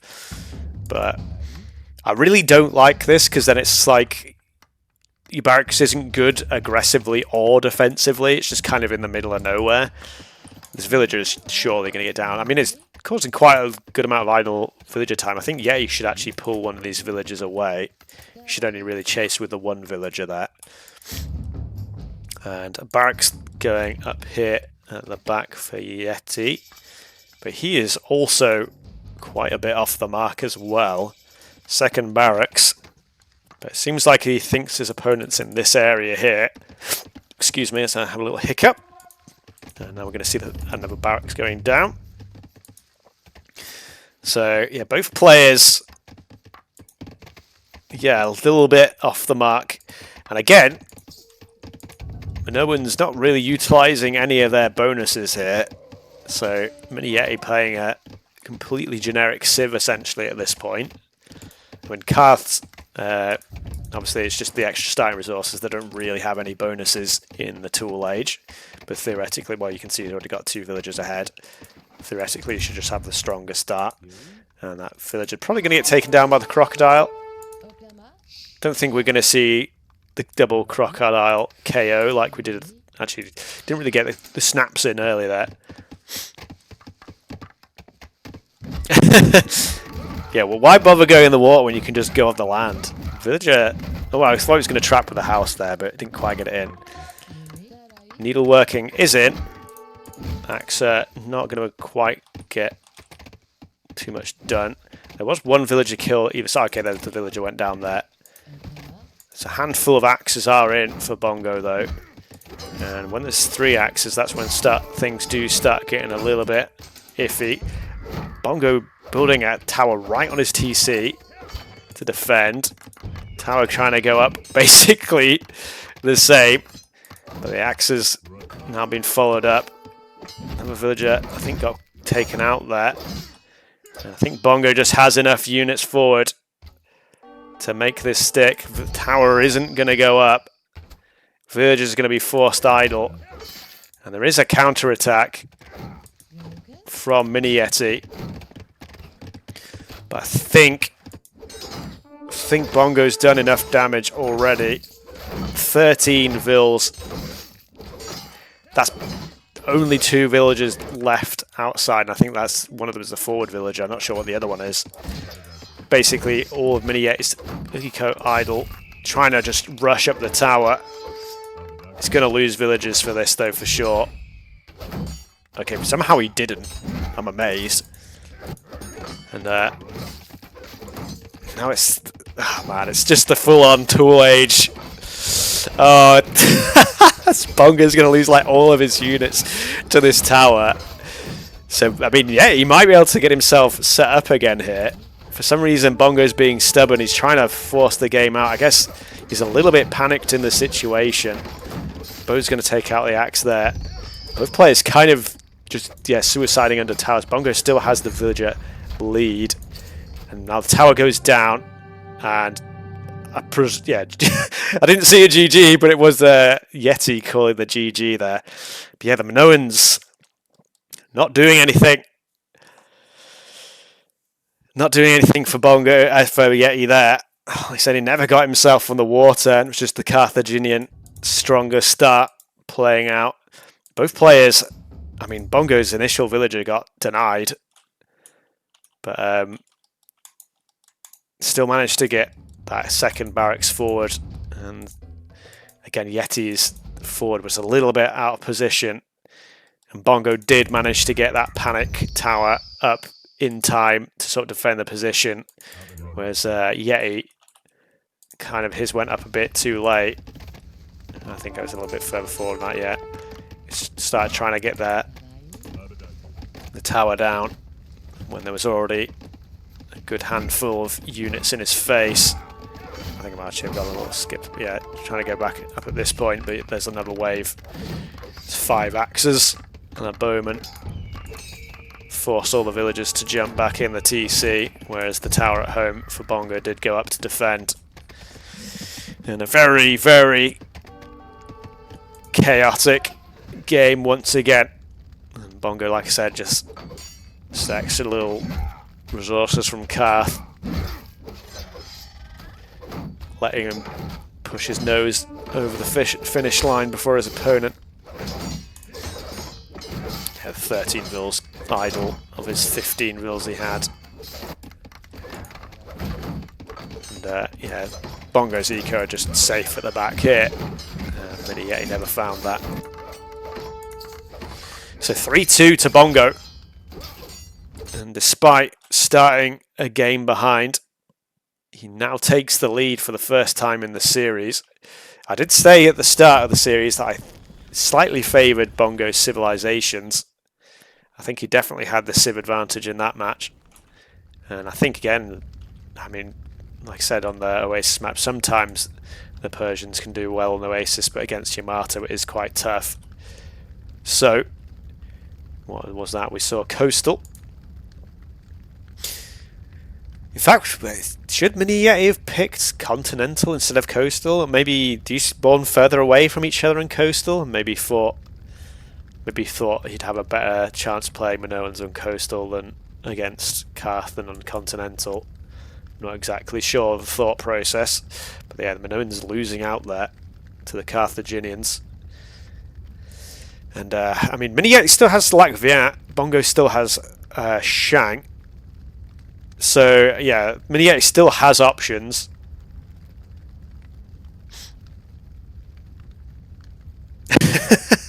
You sound a little bit salty and restricted. Is that what's going on there? Just quickly restart Capture Age.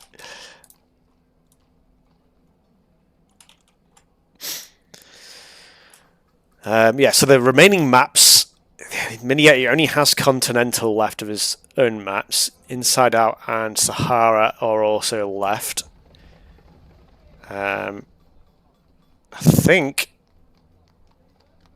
you probably don't want to try and risk Hittites on Inside Out when things like Shang are still in the mix. Could be fairly easy to sling a rush as the Shang on Inside Out. Does Miniyeti just go to Continental? Maybe just go for the Lac Viat on Continental?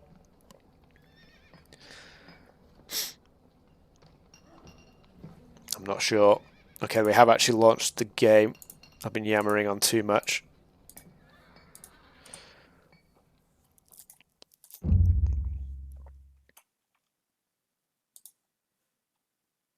And it's going to be the Romans against the Egyptians on Inside Out.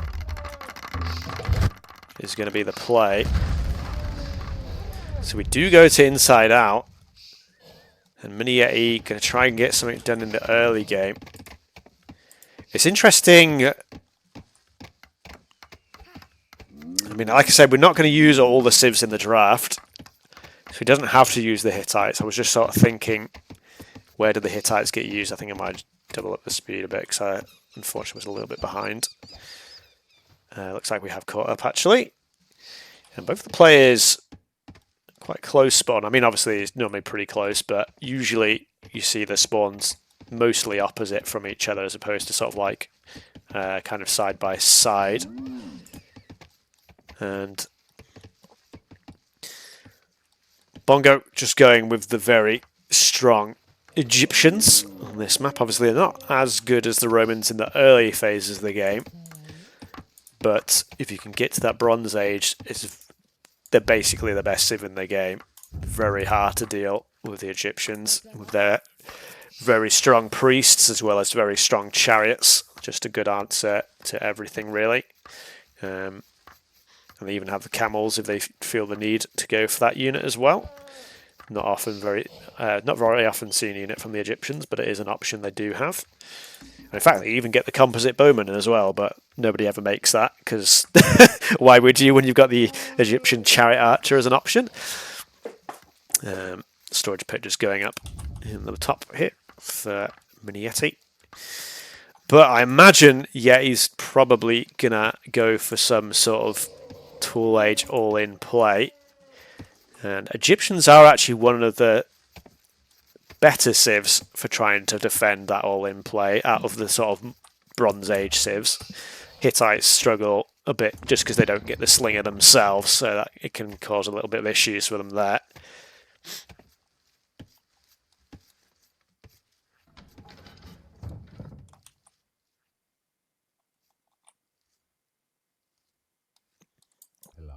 Ooh, villagers gonna pass each other by. I was just reading the chat there.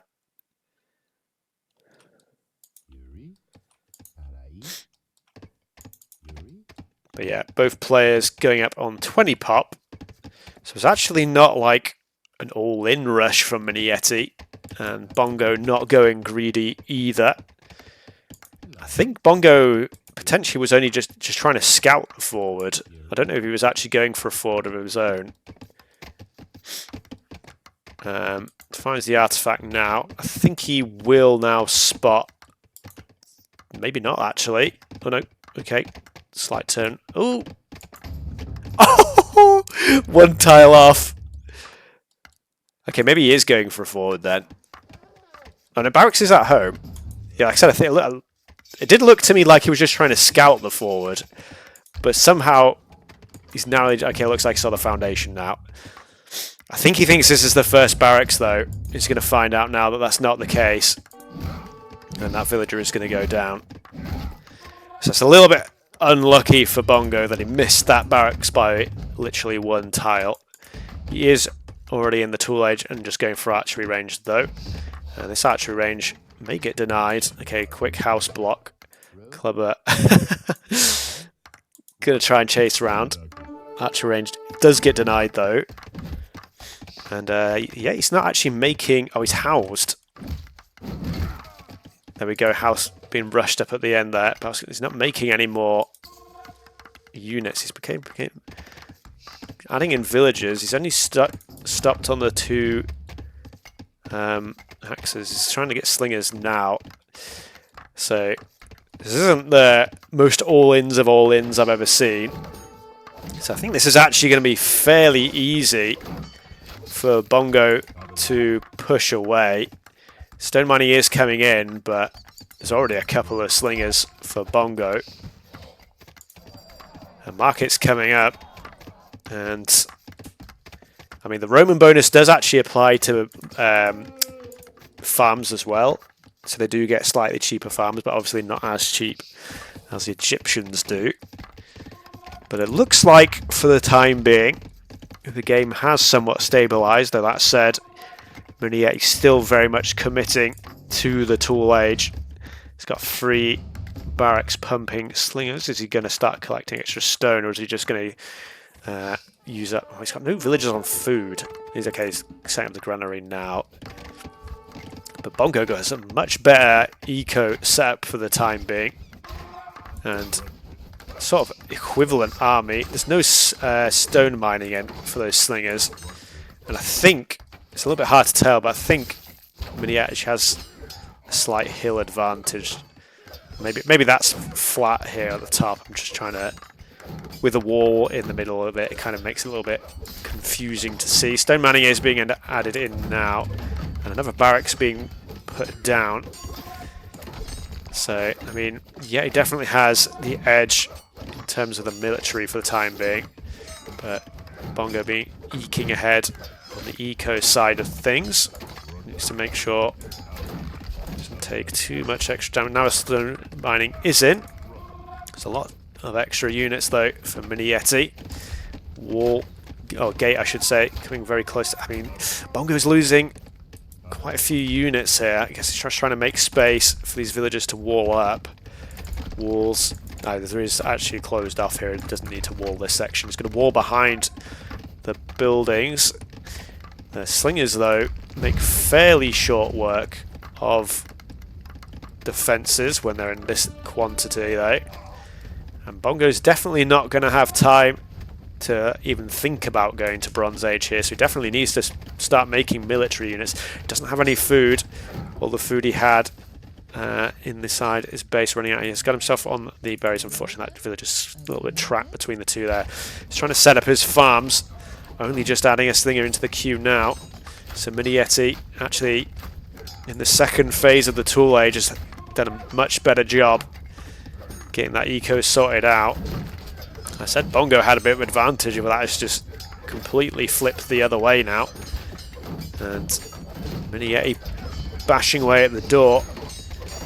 Bongo feeling forced to just stack up the walls.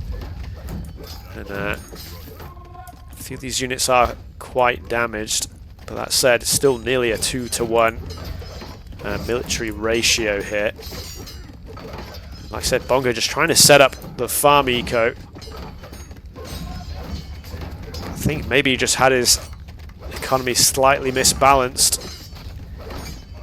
So, food production far stronger, I should say, for Yeti, and that's allowed that military mass to build up.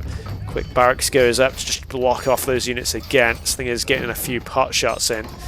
So they're just trying to dodge around here and there. 3 villagers have been killed, and I guess they were just getting picked off in the walling process. Not enough stone for a tower or anything. Obviously, there's a lot of slingers, so towers don't really do much at this point anyway. Just have a look up back, and yeah, he just set up his base quite nicely. Does have the extra patch of berries to go, but let's go back to the action at the front. Again, Bongo just trying to wall up, another villager gets caught out. Trying to get those walls up. And yeah, the slingers, he's got 5 barracks here now. Just no stone left now. No stone left for slingers. Does have the stone next to the pit here. It's a little bit risky to try and go for it though. And okay, the economy's gone a little bit wrong for Miniyeti at this point. He set himself up on a granary, but it's more than double the military, and nearly, well, 7 ahead on eco. I was going to say nearly 10, but I can do numbers. That's 7. Villagers jump out, try and get some damage in, but this probably is game here. Bongo just simply doesn't have the units to hold the position, and GG is called. And so this game is going to go all the way to the last match. And like I said, it won't. Miniyeti did start with 1 game ahead, so we won't see all the maps, but we would have gone the distance as far as we can go, given the situation.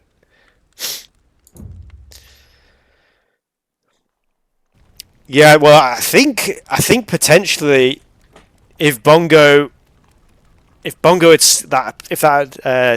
artifact had spotted Bongo's, if Bongo had spotted Yeti's barracks with that artifact, that first barracks, potentially he could have prevented the second from going up, but he just missed it by that 1 tile.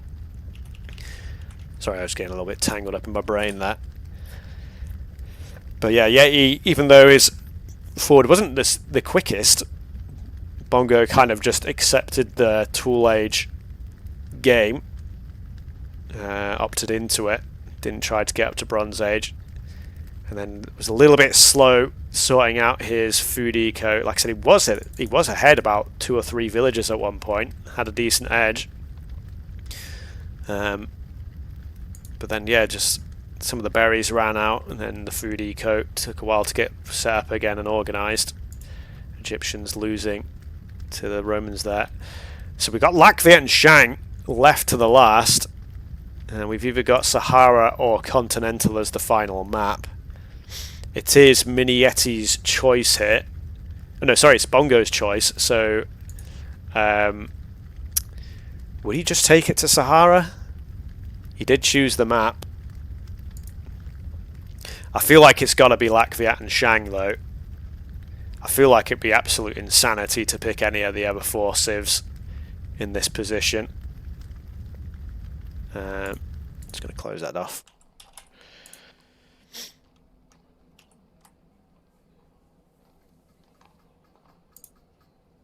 But yeah, if I was a betting man, I'd put a couple of quid on Latvia and Shang being the choices here.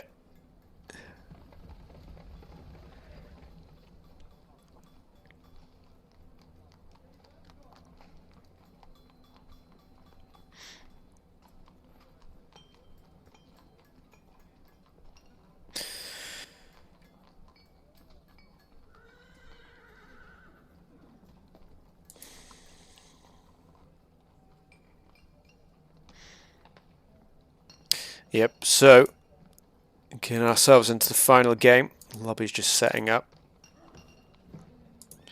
Like I said, this will essentially decide who gets 3rd place here. The loser will secure the 3rd place prize. The winner will advance on to the grand final and play in a best of 9 series against Say My Name on a date to be confirmed. How the game is going to go, I don't know, man. These games have been very, like... Well, yeah, I didn't want to say coin flip, but it kind of feels like that. It almost feels like a lot of it's come down to just if that forward Vil gets spotted or not. Obviously, we have played quite a lot of... well, I was going to say open maps, but we haven't really, I guess. We only really... Oasis was a really open map. Ocean Ring, I feel like Bongo just played a bit too greedy, really. Tried to get up to the Bronze Age and just kind of didn't respect the Tool Age aggression.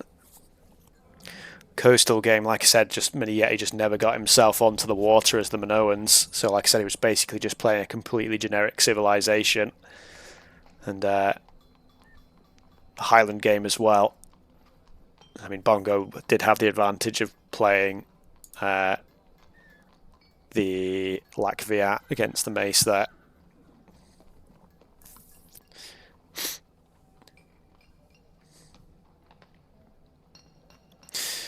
I think the thing about that is it's like sometimes, like, depending on Civ matchup, you don't really need to go for an all-in. So it's like it depends what the civs are, but like you don't. If you have a certain civ matchup, it feels like you don't need to go for the coin flip, but a lot of the time the players go for it anyway. It was like in the the Oasis map.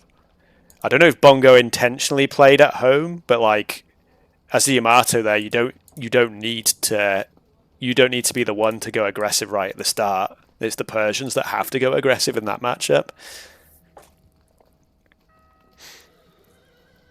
I mean, a speed boost to villagers is going to make 0 difference. I don't understand what you think a village speed boost will do. Anyways, the game has now launched.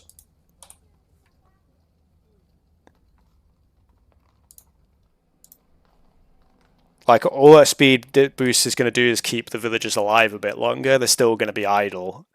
And most of the time, when they're idle, they're inside a TC. Yeah, but it doesn't matter. The Axa doesn't have to kill the villager. They just have to keep the villagers idle. But anyway, just to focus on the game at hand, we are going to see Latvia versus Shang. And like I said, it is Bongo's choice of map here. And we have gone to Continental. So our final map will be Shang versus Lakviat on the Continental map. And Miniyeti being completely cut off from the water, interestingly here.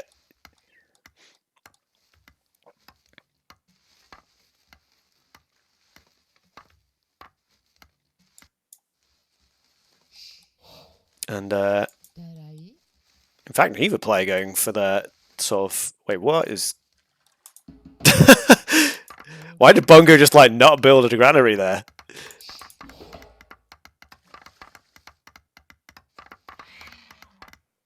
Surely he's going to get idle time from that now. Maybe not. I guess in Shang, probably not.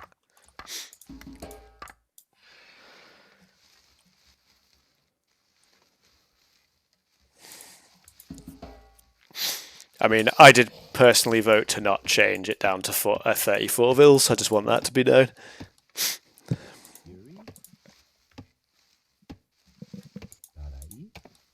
But yeah, let's have a look. See, it's Bongo just pushing in. Here's Gazelle for the time being.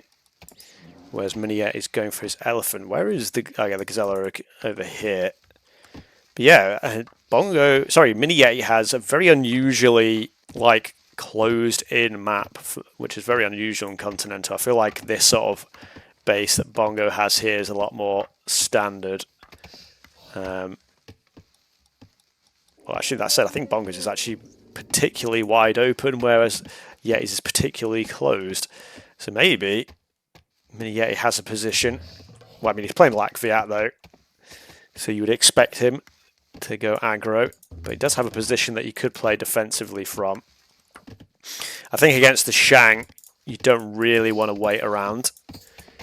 But like this is like kind of one of those situations where like what I mean was like I feel like as the Shang, you don't necessarily have to all in forward here, because I feel like in the long run the Shang should just be the stronger civ. So I feel like as Shang you could just try and just play defenses and just set yourself up, but it's always hard. It's so easy to just lose villagers here and there.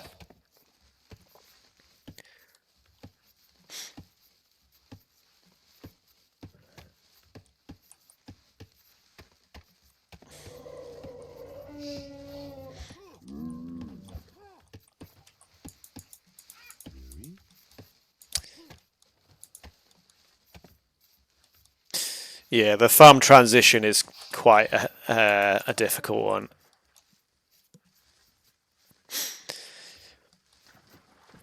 Well, we've discussed this all before on the admin chat, haven't we? So, but yeah, to focus on the game at hand, there is the forward villager from Bongo. Like I said, I feel like in this matchup, a bit like I was mentioning earlier, I feel like the Shang doesn't have to play the aggressor here, but basically both players have been playing the aggressor whenever they can. Is that second villager coming forward? I was just collecting elephants. Okay. And like I said, Bongo does have a more easy to defend position, though obviously still somewhat open on the front side here. Where did that villager go? Okay, is that for that?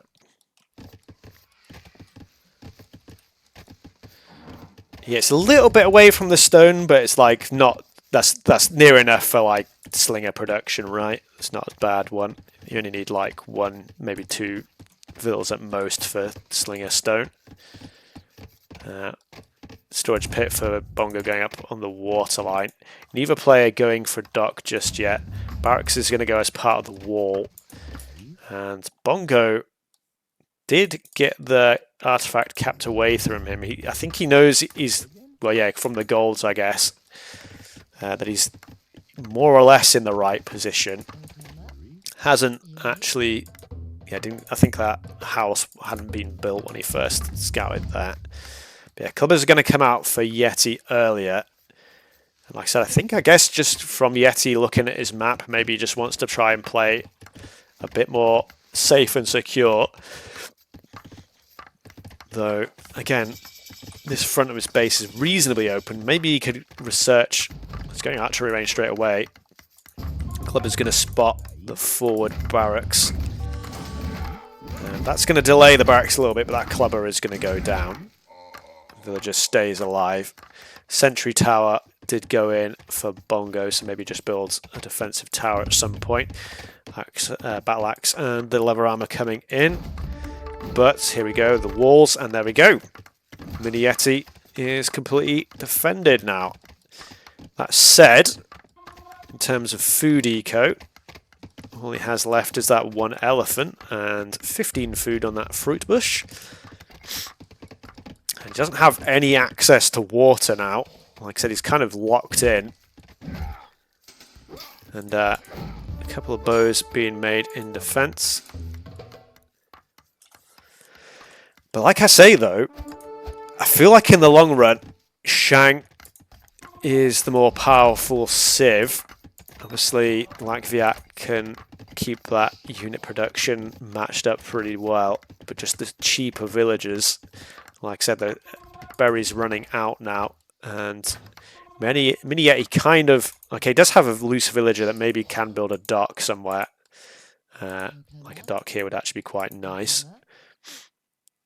Unless he's going for some sort of counterplay.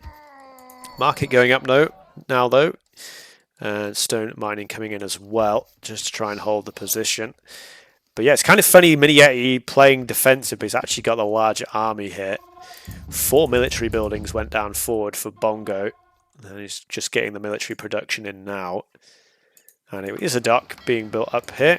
And Bongo is still to take to the water. That should be pretty good for Miniyeti if he could get a couple of scout ships in on that wood line there. Like I said, but yeah, very safe in his current position, though again a little bit restricted for resources. He's got a good amount of wood. He could probably want to start adding extra farms as soon as possible. No ships for the time being. He is housed actually. So I deleted his own house, and I think he actually housed himself there. Might see a little bit of a battle here. I don't think I saw stone mining come in. Yeah, I didn't. Yeah, stone mining is coming in now, actually, as I say that, for Bongo. But yeah, so this game, a little bit more sort of, I don't know, a little bit more patience from both players. Not wanting to risk this. Like I said, there's a position in the grand final at stake here. And maybe people don't want to lose a chance. Bongo managing to get a good couple of shots in. Woodworking in as well for Yeti already.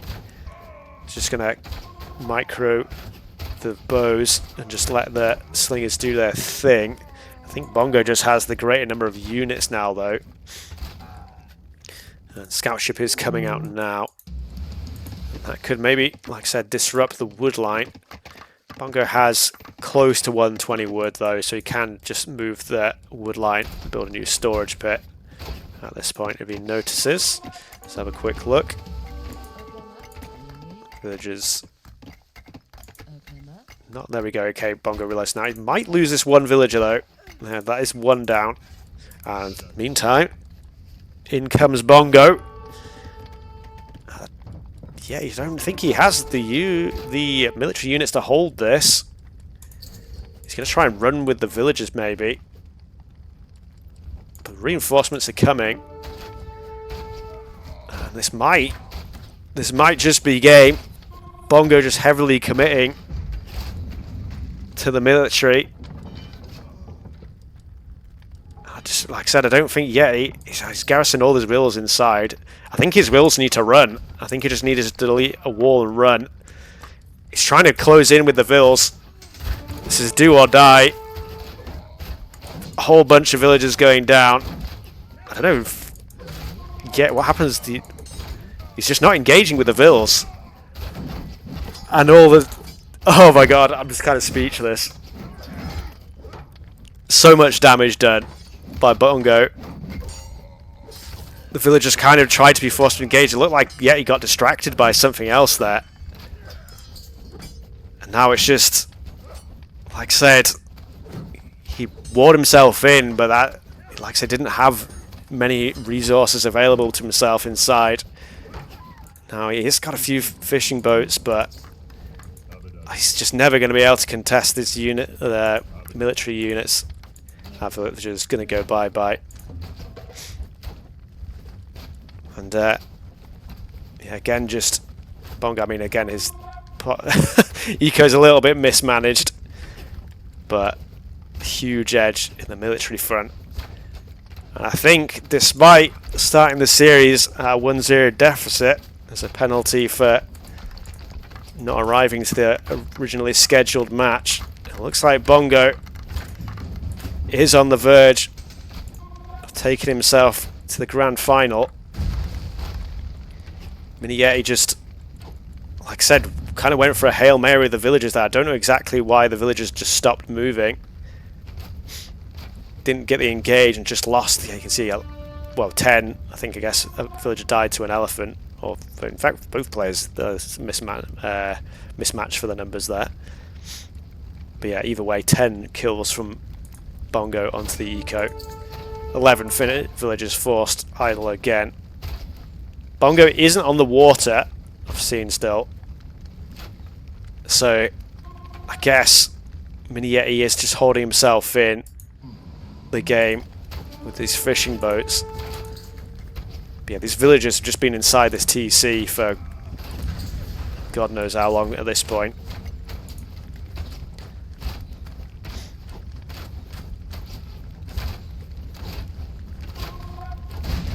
But yeah, all the houses going down. Has he evacuated any? It's just a single villager. Like, I feel like, yeah, he should have just deleted a wall and run the villagers out instead of going for that all-in play with the villagers that just didn't come to anything. The villager does make a quick escape. But yeah, he's basically just trapped in the TC now. And tower on his face. He's saying, get out.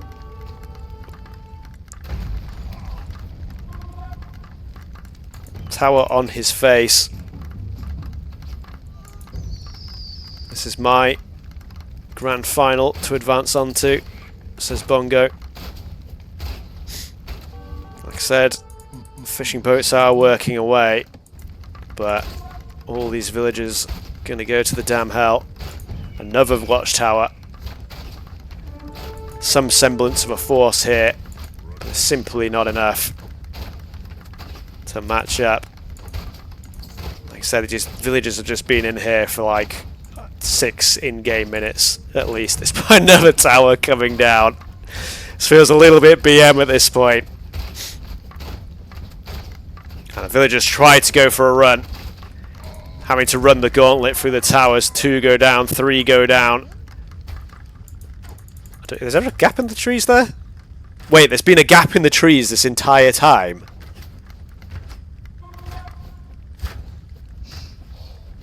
There's been a gap in the trees this entire time. Why didn't you just run with the villagers? I mean, at this point here now, though, it's just done. I mean, again, Miniyeti got himself set up with the docks, but he's just got no way of actually getting any wood now. RTR at his peak. Oh dear. I mean, 3 towers taking down the enemy TC. I think, yeah, he's probably just going in for an all-in play at the last hit. I think we'll see this fight play out and then we'll see the GG. Obviously, there's no way Yeti wins this under the towers. But, yeah, one last throw of the dice. And what a ridiculous series that was. It's just like, it's basically just a full-on bloodbath every single game. But yeah, like I said, Miniyeti looks like he tried to go, because like I said, he had quite a wallable map and did try to defend. But Bongo just simply outmassed him in the early tool age in terms of units. And again, Yeti just kind of running out of food. And the inside, you had the elephant left, and then you're forced to build the market, and then pay for those farms. And that's a big investment. It did manage to sneak that dock up, but just... Yeah, like I said, I think when Bongo broke in, yeah, he probably should have just run with the villagers. Like at this point, maybe I think it was open. Oh no, it wasn't quite open at this point. But yeah, maybe I think you just delete the wall here and run with the villagers. But instead, like I said, I don't exactly know what happened here, because Miniyeti obviously tried to engage the fight here. But then just, I guess the Unity right click died, so the villagers just stopped moving. That's probably what happened, and yeah, probably the same again there. So the villagers just kind of stepping forward. Bongo just getting a huge fight for himself there. And from that point on, those villagers were basically just stuck in the TC. Like I said, he did have the fishing boats working for him. Extended the game a little bit longer. But yeah, that is that. TakeawayBongo, like I said, advances on to the grand final to play Say My Name. So congratulations to him. Well done for Miniyeti for taking third place prize. There is a prize pool waiting for him, even as the unfortunate loser of this game here. GG's well played.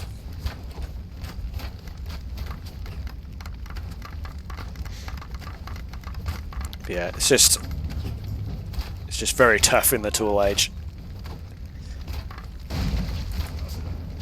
Very hard to defend,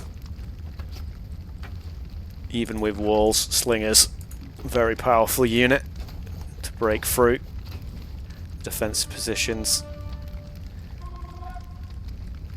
Yeah, then there was the sort of little BM move at the end from Bongo with the towers. And I didn't realise this whole time there was just like, yeah, you chopped through that wood line there. Which was kind of funny at the end there. Didn't really make a difference, to be honest, in the end, but it was just kind of a little bit of a surprise when they just ran through with the villagers here.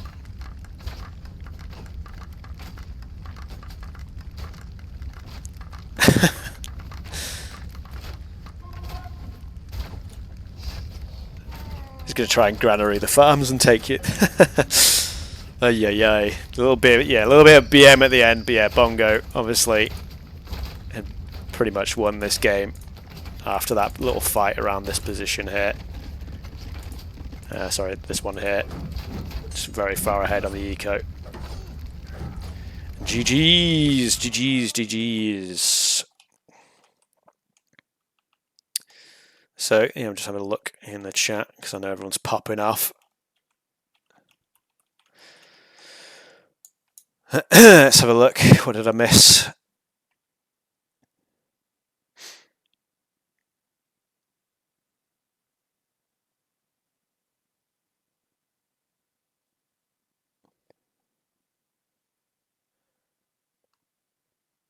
Maybe we just need to make...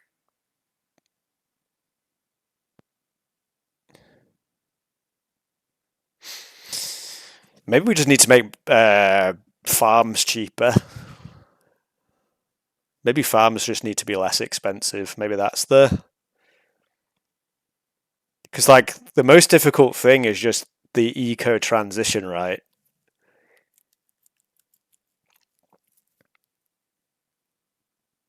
Because farms are 80 wood each. It's a really large investment. So maybe we could drop farms down to maybe, like, even maybe 60 wood, like they are in AOE2. And that would make it much easier to get the eco set up in the tool age. Because, yeah, the problem, as I've said before in some discussions, the problem is your food eco gets squeezed in the tool age, and you have to choose between either making eco or making military units. And if you make military units, then you're never going to get the resources to go up to bronze. But if you make eco, then you just get You just get beaten by your opponent who makes military units.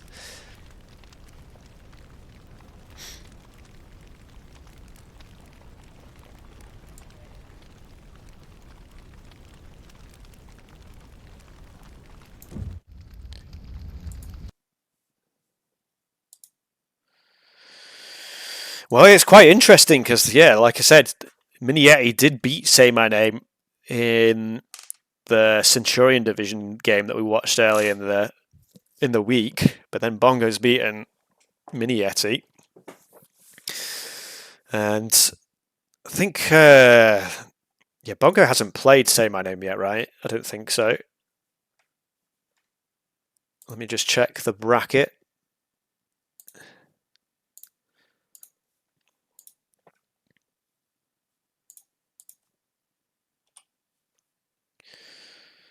So Bongo, oh no, Bongo did lose to Say My Name in the round 2 of the winners, actually. So I'm incorrect. So we're actually seeing a rematch of this game here. Yeah, Say My Name advanced, played against Unrestricted. And yeah, 3-1, 4-2, 4-1. Bongo then dropped, played against KT, which I never got to see that because for some reason I couldn't get the replays for that match. So I never actually saw this game, but it looks like it was unfortunately a little bit one-sided. And then Bob against TakeawayBongo, 3-0 there. Unfortunately, Cool dropped out of the tournament. So we never got to see Cool play on... Oops, didn't mean to do that. And yeah, we see... Looks like... okay, actually, I might add in this score myself. Wait, what is this? I'm going to put a 4 here and a 3 here, and then press that. Oh.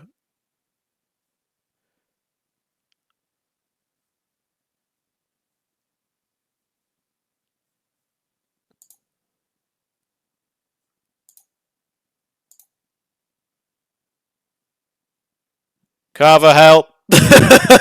Help, Carver! What's this? I don't understand. Why is there extra sets?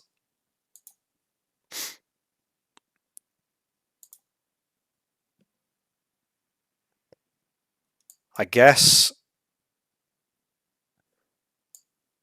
Why is it this? Okay. I think this has been set up wrong. You're gonna have to play best of 7 sets, guys. You've got 6 more sets to play.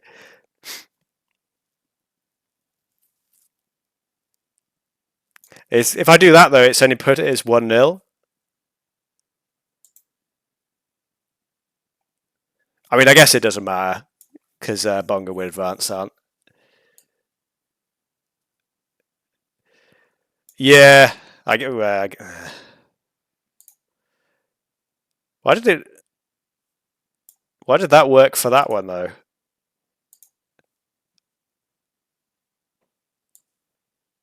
I'm heckin' confused. I'm just gonna leave it. I don't want to mess it up. But yeah, either way, Bongo does advance on to the grand final, which is best of 9. But as Say My Name has gone undefeated so far, he does get a 1-game advantage going into this last series here. So again, it's kind of a bit similar to the series we played out. Say My Name is going to start with a 1-game head start, though Yeti had a 1-game head start here, and Bongo managed to overcome the adversity there. So maybe Bongo can run it back against Say My Name. You never know.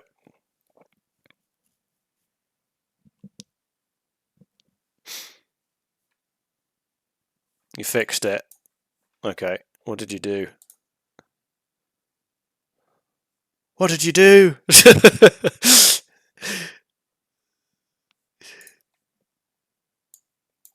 Chief Operator Carver sorting out the scoreboard for us.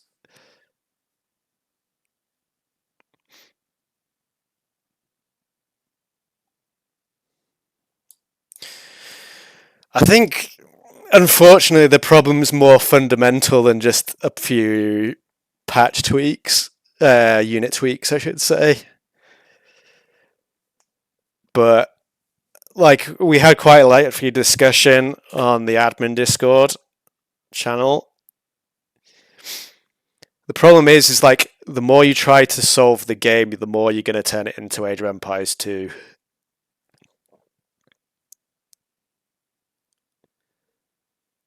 Nerf the sling counter. Well, that's actually why I made it so axes are actually faster to create than they used to be. So axe creation speed was actually buffed, and then I was told that the buff made no difference.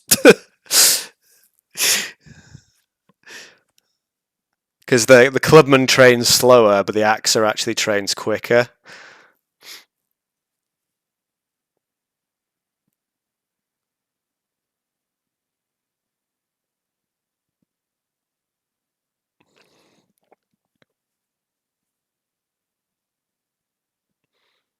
I mean, the scouts do kill vills and slingers. The problem is that scouts just cost way more. And slingers, like, you can wall out scouts, right? But you can't wall out slingers. So it's better to all in slinger than it is to all in scout. Yeah, +1 damage isn't going to make a difference about that though. The problem there is just that the slingers are a ranged unit. Like a better thing to do there would actually be to give scouts an extra pierce armor.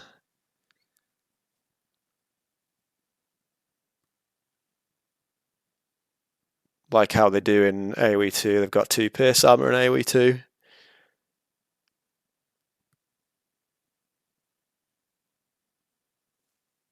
Because like skirms in AOE2 literally only do 1 damage to a scout.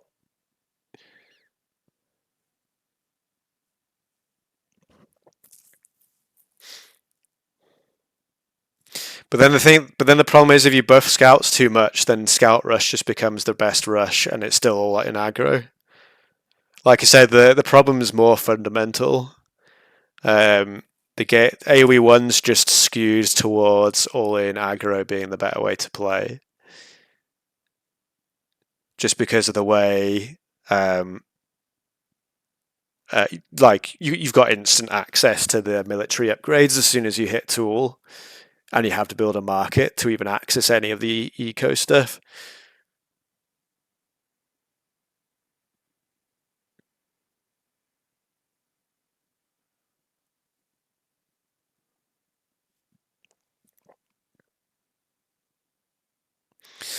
Yeah, but then if you remove the middle elephants, that's even less raw food on the map, and then you're forced to go to farms even earlier, and then that compounds that problem.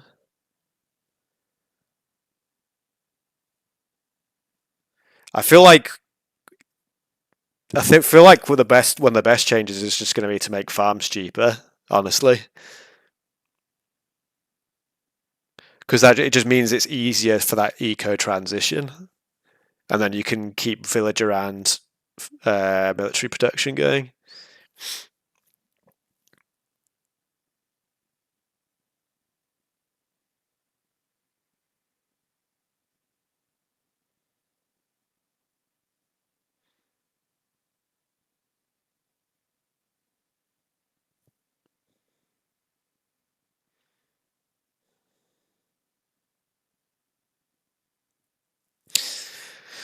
Yeah, that might be true, Katie, but like if you recall, DE was basically just all in slinger every game.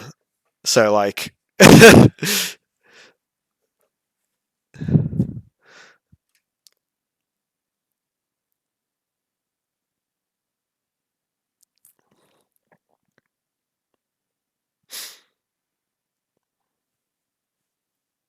like I said, the major issue is, well, if you want to call it an issue, it depends on your perspective, really. Because some players actually like the all in aggro. The major issue is just everyone just it is set up just so that playing aggressive is just the better way to play. You can't wall in the earlier ages. You can't get eco techs without a huge amount of investment. Military buildings are relatively cheap. Eco buildings are quite expensive.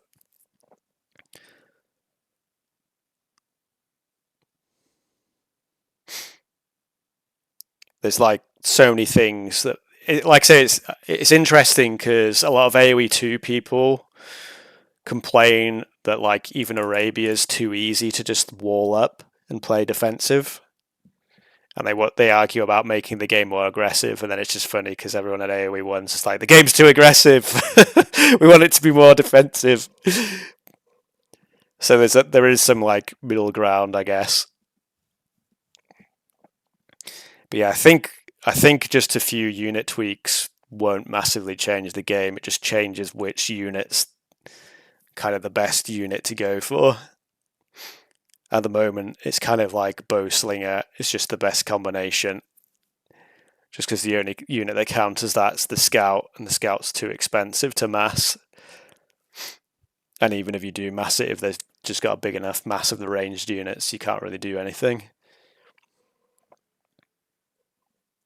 But then if you buff the scouts, then everyone just scout rushes.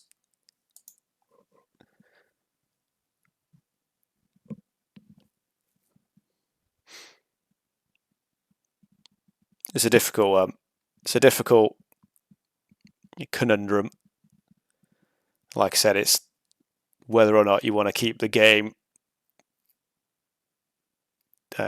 pure to its original design, or if you want to go all in on all the changes. Like I said, I've made a whole document of changes in...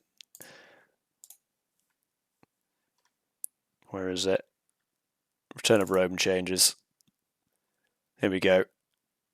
These are all the changes I'd make to the game.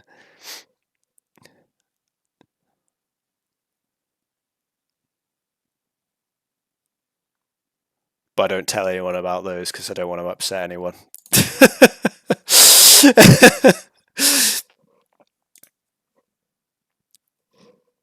And on further reflection, I think there's actually more changes I would make. But then it's just like, if you make all those changes, is it still even AOE1 anymore? But anyways, enough philosophy. Like I said, congratulations to Bongo for advancing on to the grand finale, which will be played against Say My Name. Hopefully we'll have that game with you fairly soon.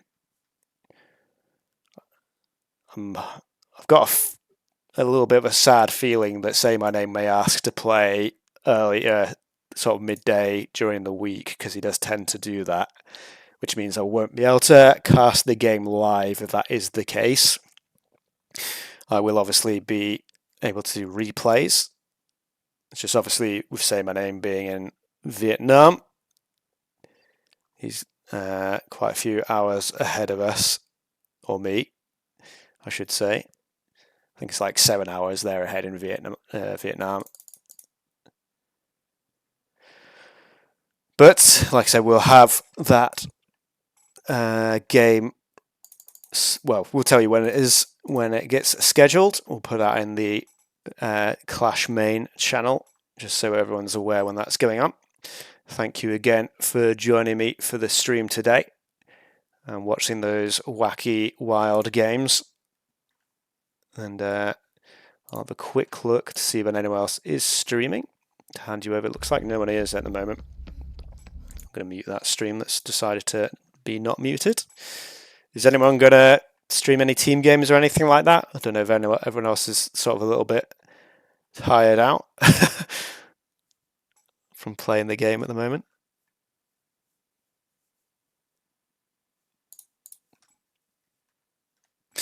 Thank you for watching again, Wattle. Hopefully you enjoyed the madness.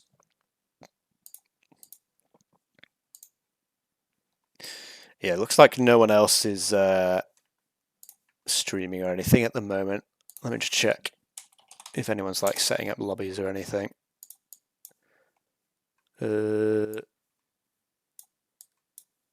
Not at the moment, doesn't seem. Okay, in which case I may hand you over.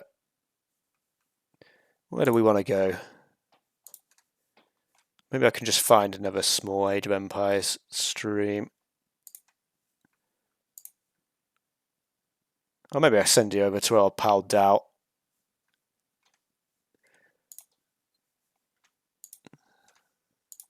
So he's literally just out, isn't he? Alrighty then. Thank you for joining me once again.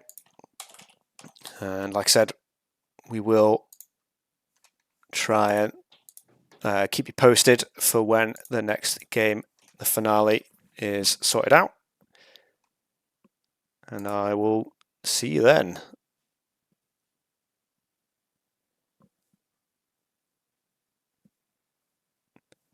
And so I will say ciao for now and see you later.